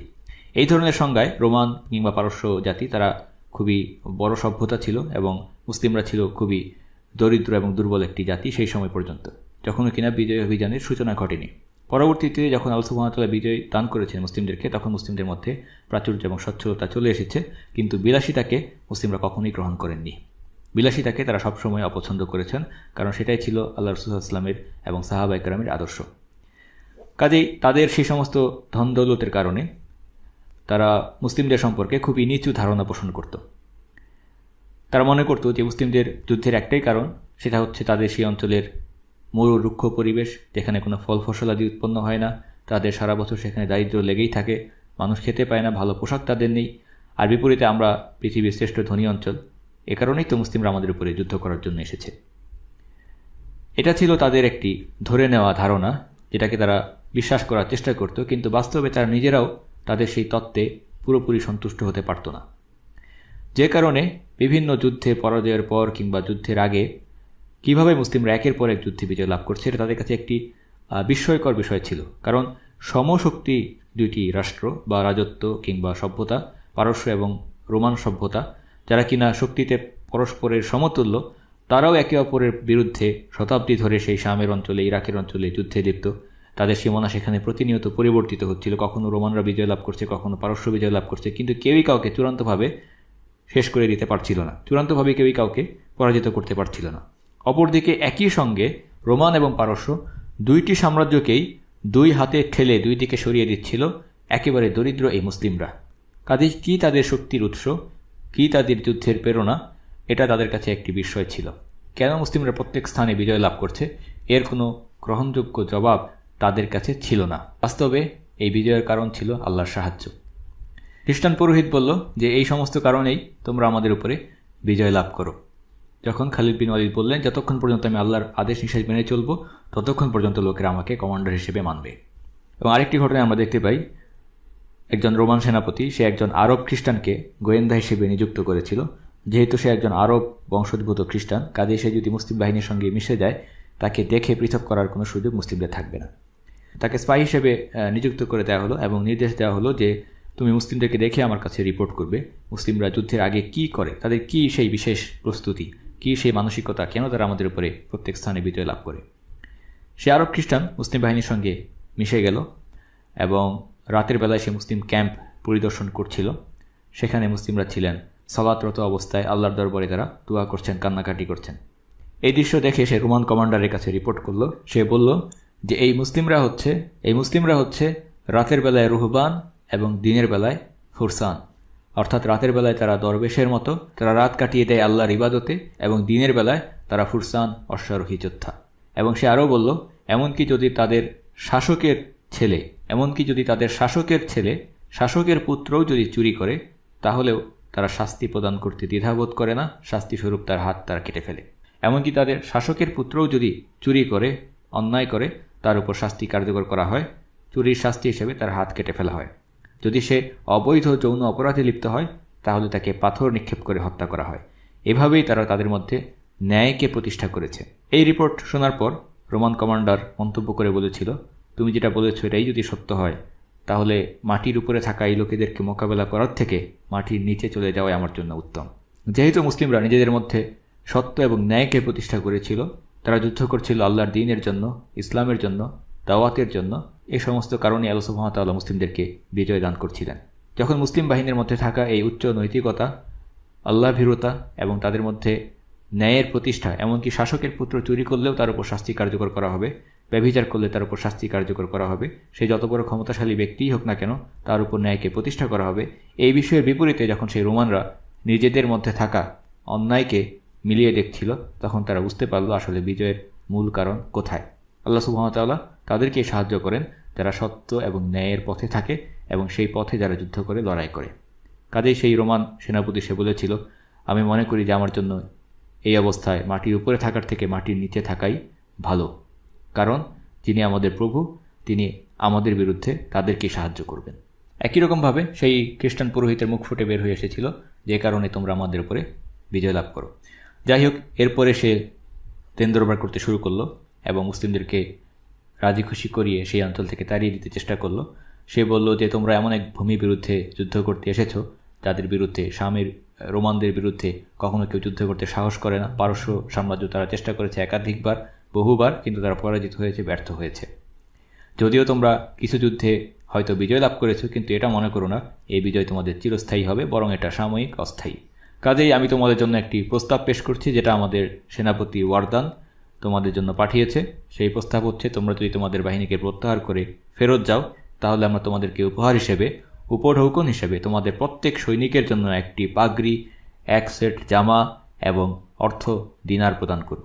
আর সেনাপতি হিসেবে তুমি খালিদ 100 দিনার পাবে, তুমি 10 সেট জামা পাবে এবং তোমাদের খলিফা আবু বকরকে 1000 দিনার দেওয়া হবে এবং 100 সেট জামা প্রদান করা হবে। সে আরও হুমকি দিয়ে বলল যে এমন এক বাহিনীর বিরুদ্ধে তোমরা যুদ্ধ করতে এসেছো যাদের সংখ্যা হচ্ছে পিঁপড়ার মতো, অর্থাৎ অসংখ্য। কাজেই আগের অভিজ্ঞতার কারণে বিভ্রান্ত হয়ে মনে করো না এই বাহিনীকেও তোমরা যুদ্ধ করে পরাজিত করবে। হেরাকেল তার সমস্ত দুঃসাহসী জেনারেলদেরকে এবং অভিজ্ঞ পাদ্রী পুরোহিতদেরকে আমাদের সঙ্গে পাঠিয়েছে। খালিদ বিন ওয়ালিদ তার এই সমস্ত চাতুরীপূর্ণ কথায় বিভ্রান্ত না হয়ে স্পষ্ট জানিয়ে দিলেন, আল্লাহর কসম, আমরা ততক্ষণ পর্যন্ত ফেরত যাব না যতক্ষণ না তোমরা 3টি প্রস্তাবের যে কোনো একটি গ্রহণ করবে। 1 নম্বর, হয় তোমরা আমাদের দিন ইসলাম গ্রহণ করবে, অথবা অমুসলিম থেকে যাবে এবং জিজিয়া প্রদান করবে। আর 3 নম্বর হচ্ছে, আগের 2টি অপশনকেও যদি তুমি গ্রহণ না করো তাহলে তরবারির মাধ্যমে তোমাদের সঙ্গে আমাদের ফয়সালা হবে। খালিদ আরও বললেন, যে বাহিনীকে তোমরা পিঁপড়ার বাহিনীর মতো অসংখ্য বিশাল বলছো, তাদের সম্পর্কে আমি বলছি, আল্লাহ আমাদেরকে ওয়াদা দিয়েছেন তার রাসূলের জবানের মাধ্যমে তিনি আমাদেরকে বিজয়ী করবেন। আর যে সমস্ত পাগড়ি, জামা কাপড় আর দিনারের কথা বলছো, সেগুলো এমনিতেই যখন আল্লাহ আমাদেরকে বিজয় দান করবেন তখন স্বাভাবিকভাবে সেগুলো আমাদের হাতে চলে আসবে। কাজেই শেষ প্রচেষ্টাও ব্যর্থ হয়ে গেল এবং শেষ পর্যন্ত রোমান সেনাপতি ওয়ারদান সে ক্রুদ্ধ হয়ে যুদ্ধের আদেশ দিল। মুসলিমদের দিকে পদাতিক, অশ্বারোহী সকল রোমান বাহিনী এগিয়ে আসতে শুরু করল। মুসলিমরা নিজেদের স্থানে দৃঢ় থাকতে শুরু করলেন। মুআয ইবনে জাবাল, তিনি এই বাহিনীর একজন কমান্ডার ছিলেন। তিনি মুসলিমদেরকে উৎসাহিত করার জন্য চিৎকার করে বলছিলেন, ও হে মুসলিমরা, জান্নাত তোমাদের জন্য প্রস্তুত হয়ে আছে, জাহান্নামের দরজাগুলো বন্ধ হয়ে আছে, জান্নাতের পবিত্র সুন্দরী স্ত্রীরা তোমাদের জন্য অপেক্ষায় রয়েছে, কাজেই সেই অনন্ত জীবনের সুসংবাদ তোমরা গ্রহণ করো।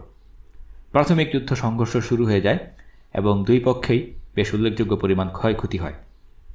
শেষ পর্যন্ত রোমানরা দ্বন্দ্বযুদ্ধের আহ্বান জানায় এবং মুসলিমদের পক্ষ থেকে সেই আহ্বানে সাড়া দেওয়া হয় এবং দ্বন্দ্বযুদ্ধে রোমানদের একাধিক কমান্ডার নিহত হয়। প্রথম দিনের যুদ্ধ শেষ হলো এবং দুই পক্ষে শেষ পর্যন্ত দেখা গেল দুই পক্ষেই উল্লেখযোগ্য ক্ষতি হলেও রোমানদের ক্ষতির পরিমাণ ছিল বেশি। তাদের 3000 ব্যক্তি নিহত হয়েছে যোদ্ধা, এবং তাদের মধ্যে ছিল 10 জন কমান্ডার, 10 জন গভর্নর তাদের মধ্যে নিহত হয়েছে। কাজে এরকম একটি অবস্থায় যুদ্ধ বাদ দিয়ে বিকল্প পথে কোনো কিছু অর্জন করা যায় কিনা সেই চিন্তা রোমান কমান্ডার ওয়ারদানের মাথায় আসলো এবং সে একটি কূট পরিকল্পনা করল এবং সেটাকে বাস্তবায়নের সিদ্ধান্ত গ্রহণ করল।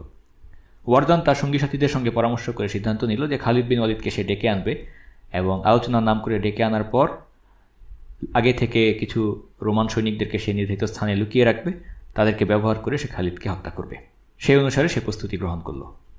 কিন্তু শেষ পর্যন্ত আল্লাহর ইচ্ছায় এই কূট চক্রান্ত এটা আল্লাহ সুবহানাহু ওয়া তাআলা মুসলিমদেরকে জানিয়ে দেন। মুসলিমরা এই বিষয়ে অবগত হয়ে যায় এবং মুসলিমরাও সেই অনুসারে যথোপযুক্ত প্রস্তুতি গ্রহণ করেন। পরবর্তী দিন রোমান সেনাপতি ওয়ারদান সে নির্ধারিত স্থানে 10 জন সৈনিককে লুকিয়ে রেখে আলোচনার বাহানা করে খালিদ বিন ওয়ালিদকে ডেকে নিয়ে গেল। খালিদ বিন ওয়ালিদ তার মুখোমুখি হলেন।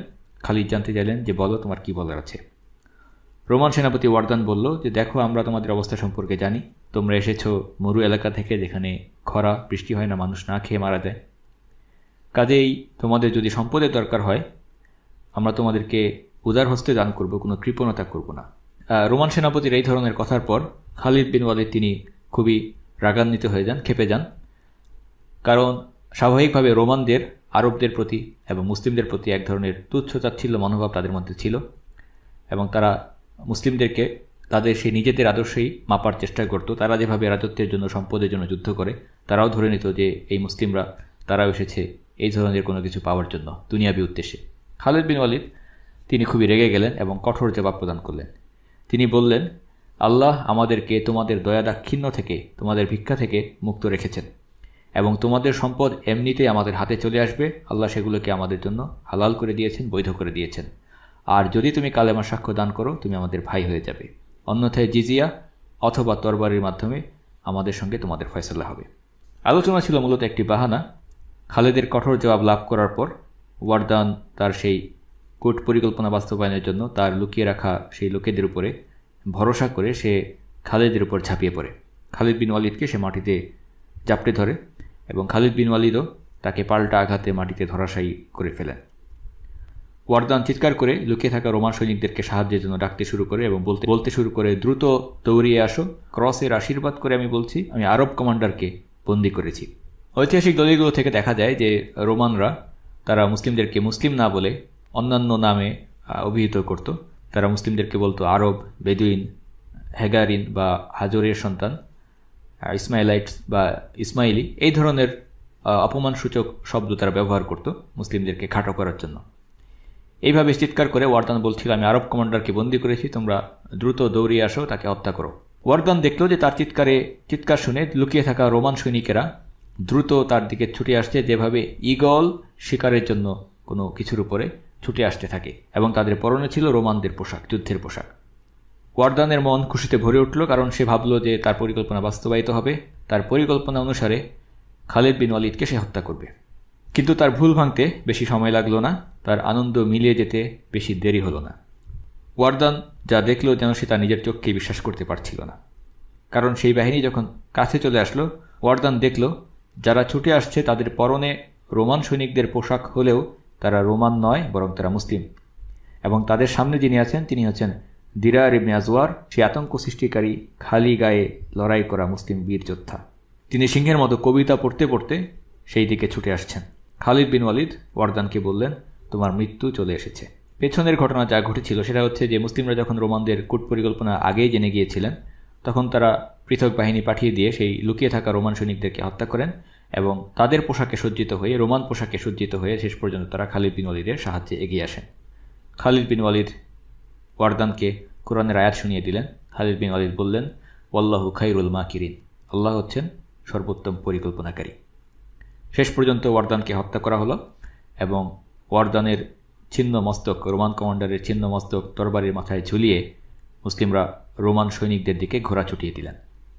সাধারণ রোমান সৈনিকেরা তারা দূর থেকে দেখল রোমান পোশাকে সজ্জিত হয়ে কিছু অশ্বারোহী তাদের দিকে আসছে, কিন্তু যখন তারা কাছাকাছি হলো এবং মুসলিমরা উচ্চস্বরে আল্লাহু আকবার তাকবীর ধ্বনি দিলেন, তখন রোমানদের ভুল ভাঙল এবং খালিদ বিন ওয়ালিদ তরবারির মাথায় ঝুলিয়ে রাখা ওয়ারদানের মস্তককে তাদের দিকে নিক্ষেপ করলেন এবং বললেন, ওহে আল্লাহর দুশমনেরা, এই হচ্ছে তোমাদের সেনাপতির ছিন্ন মস্তক এবং আমি হচ্ছি খালিদ বিন ওয়ালিদ, আল্লাহ রাসূলের বীর যোদ্ধা। সে অগ্রবর্তী মুসলিম অশ্বারোহী দলটি তাকবীর ধ্বনি দিয়ে, আল্লাহু আকবার ধ্বনি দিয়ে তাদের উপর আক্রমণ শুরু করলেন। অপরদিকে আবু উবাইদা ইবনুল জাররাহ, যিনি মুসলিমদের অন্য অংশের কমান্ডার ছিলেন, তিনিও মুসলিম বাহিনীর উপর সাধারণ আক্রমণের নির্দেশ দিলেন। রোমানদের বিরুদ্ধে মুসলিমদের চূড়ান্ত আক্রমণের সূচনা ঘটল। মুহূর্তের মধ্যেই যুদ্ধক্ষেত্রে মুসলিমরা প্রাধান্য বিস্তার লাভ করল। রোমানদের মনোবল খুব দ্রুত ভেঙে গেল, কারণ যখন তারা দেখল যে যার অধীনে তারা যুদ্ধ করছে তাদের কমান্ডার নিহত হয়েছে, এরপর যুদ্ধ করার মতো কোনো নৈতিক শক্তি তাদের কাছে ছিল না। ফলে সে বিশাল 90,000-এর বাহিনী যেন এটা খুবই ক্ষুদ্র একটি সৈন্যবাহিনীতে পরিণত হলো। মুসলিমরা চতুর্দিক থেকে তাদেরকে ঘেরাও করে নির্মূল করতে শুরু করলেন এবং শেষ পর্যন্ত আমরা দেখতে পাই খালিদ বিন ওয়ালিদ যখন আবু বকর সিদ্দিকের কাছে চিঠি পাঠিয়ে জানিয়েছিলেন যুদ্ধের ফলাফল সম্পর্কে, সেখানে খালিদ উল্লেখ করেছেন যে 50,000 রোমান সৈনিকদেরকে তারা নির্মূল করেছেন। বিপরীতে মুসলিমদের সংখ্যা যারা শাহাদাত বরণ করেছিলেন সেই সংখ্যা ছিল মাত্র 575 জন। সুতরাং 90,000 বাহিনীর মধ্যে 50,000কে নির্মূল করা হয়েছে, অপরদিকে 30,000 মুসলিম বা 32,000 মুসলিমের মধ্যে মাত্র 575 জন শাহাদাত বরণ করেছেন। এটাই হচ্ছে মুসলিমদের বিরুদ্ধে অমুসলিমদের যুদ্ধের বাস্তবতা। এই অংশে আমরা আরেকটি শিক্ষণীয় বিষয় হিসেবে দেখতে পাই যে যখন রোমান কমান্ডার নিহত হলো তখন তাদের মধ্যে যুদ্ধ করার মতো কোনো নৈতিক শক্তি অবশিষ্ট ছিল না। অপরদিকে একাধিক যুদ্ধের ইতিহাস থেকে আমরা দেখতে পাই যে মুসলিমরা কোনো ব্যক্তির জন্য যুদ্ধ করেন না, কোনো নেতার জন্য তারা লড়াই করেন না, আমিরের জন্য তারা লড়াই করেন না। এটা হচ্ছে সেই উহুদের যুদ্ধের পাওয়া সবচেয়ে বড় শিক্ষাগুলোর মধ্যে একটি। কাজেই মুসলিমরা যুদ্ধ করেন ইসলামের জন্য, কোনো ব্যক্তি বিশেষের জন্য নন। যে কারণে আমরা দেখতে পাই সেই মুতার যুদ্ধে পরপর 3 জন কমান্ডার নিহত হলেও তারা জিহাদে টিকেছিলেন নতুন কমান্ডারের অধীনে। রাসূলুল্লাহ সাল্লাল্লাহু আলাইহি ওয়াসাল্লাম তার ওফাত হয়ে গেলেও আবু বকর সিদ্দিক রাসূলুল্লাহ সাল্লাল্লাহু আলাইহি ওয়াসাল্লাম মৃত্যুর 3 দিনের মাথায় ওসামার বাহিনীকে ঠিকই যুদ্ধের জন্য বের করেছেন এবং একইভাবে আবু বকর সিদ্দিক ওমরকেও তার অন্তিম উপদেশে উল্লেখ করেছিলেন যে, হে ওমর, নিশ্চয়ই তোমার স্মরণ আছে যে আমি কি করেছিলাম যখন রাসূলুল্লাহ সাল্লাল্লাহু আলাইহি ওয়াসাল্লাম তিনি মৃত্যুবরণ করেছিলেন। তিনি ওমরকে নির্দেশ দিয়েছিলেন আল্লাহর আদেশ পালনে এবং দ্বীনী কর্তব্য সম্পাদনের ক্ষেত্রে কোনো বিপদই যেন তোমার জন্য বাধা হয়ে না দাঁড়ায়। অর্থাৎ যদিও বা আবু বকর সিদ্দিক তিনি মৃত্যুবরণ করেন, এরপরেও যেন ওমর রাদিয়াল্লাহু আনহু তিনি যেন জিহাদকে থামিয়ে না দেন।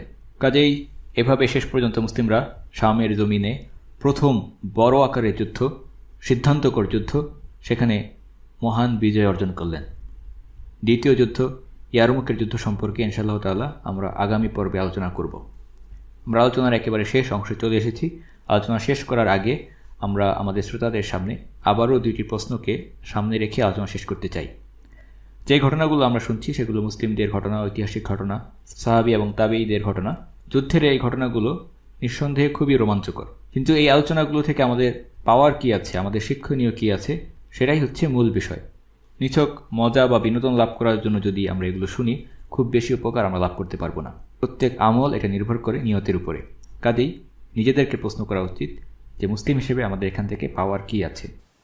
কাজেই আজকের পর্ব এবং আলোচনা শেষ করার আগে দুইটি প্রশ্ন স্মরণিকা হিসেবে উপস্থাপন করে আমরা শেষ করতে চাই। 1 নম্বর প্রশ্ন হচ্ছে, সাহাবায়ে কেরাম কেন সেই অভিযানগুলো তারা পরিচালনা করেছিলেন, তাদের উদ্দেশ্য কি ছিল?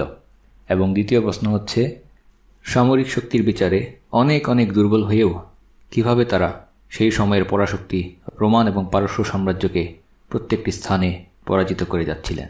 কি ছিল তাদের শক্তির উৎস? ওয়াসাল্লাল্লাহু তাআলা আলা সাইয়্যিদিনা মুহাম্মদ ওয়া আলা আলিহি ওয়া সাহবিহি ওয়া সাল্লাম ওয়ালহামদুলিল্লাহি রাব্বিল আলামিন।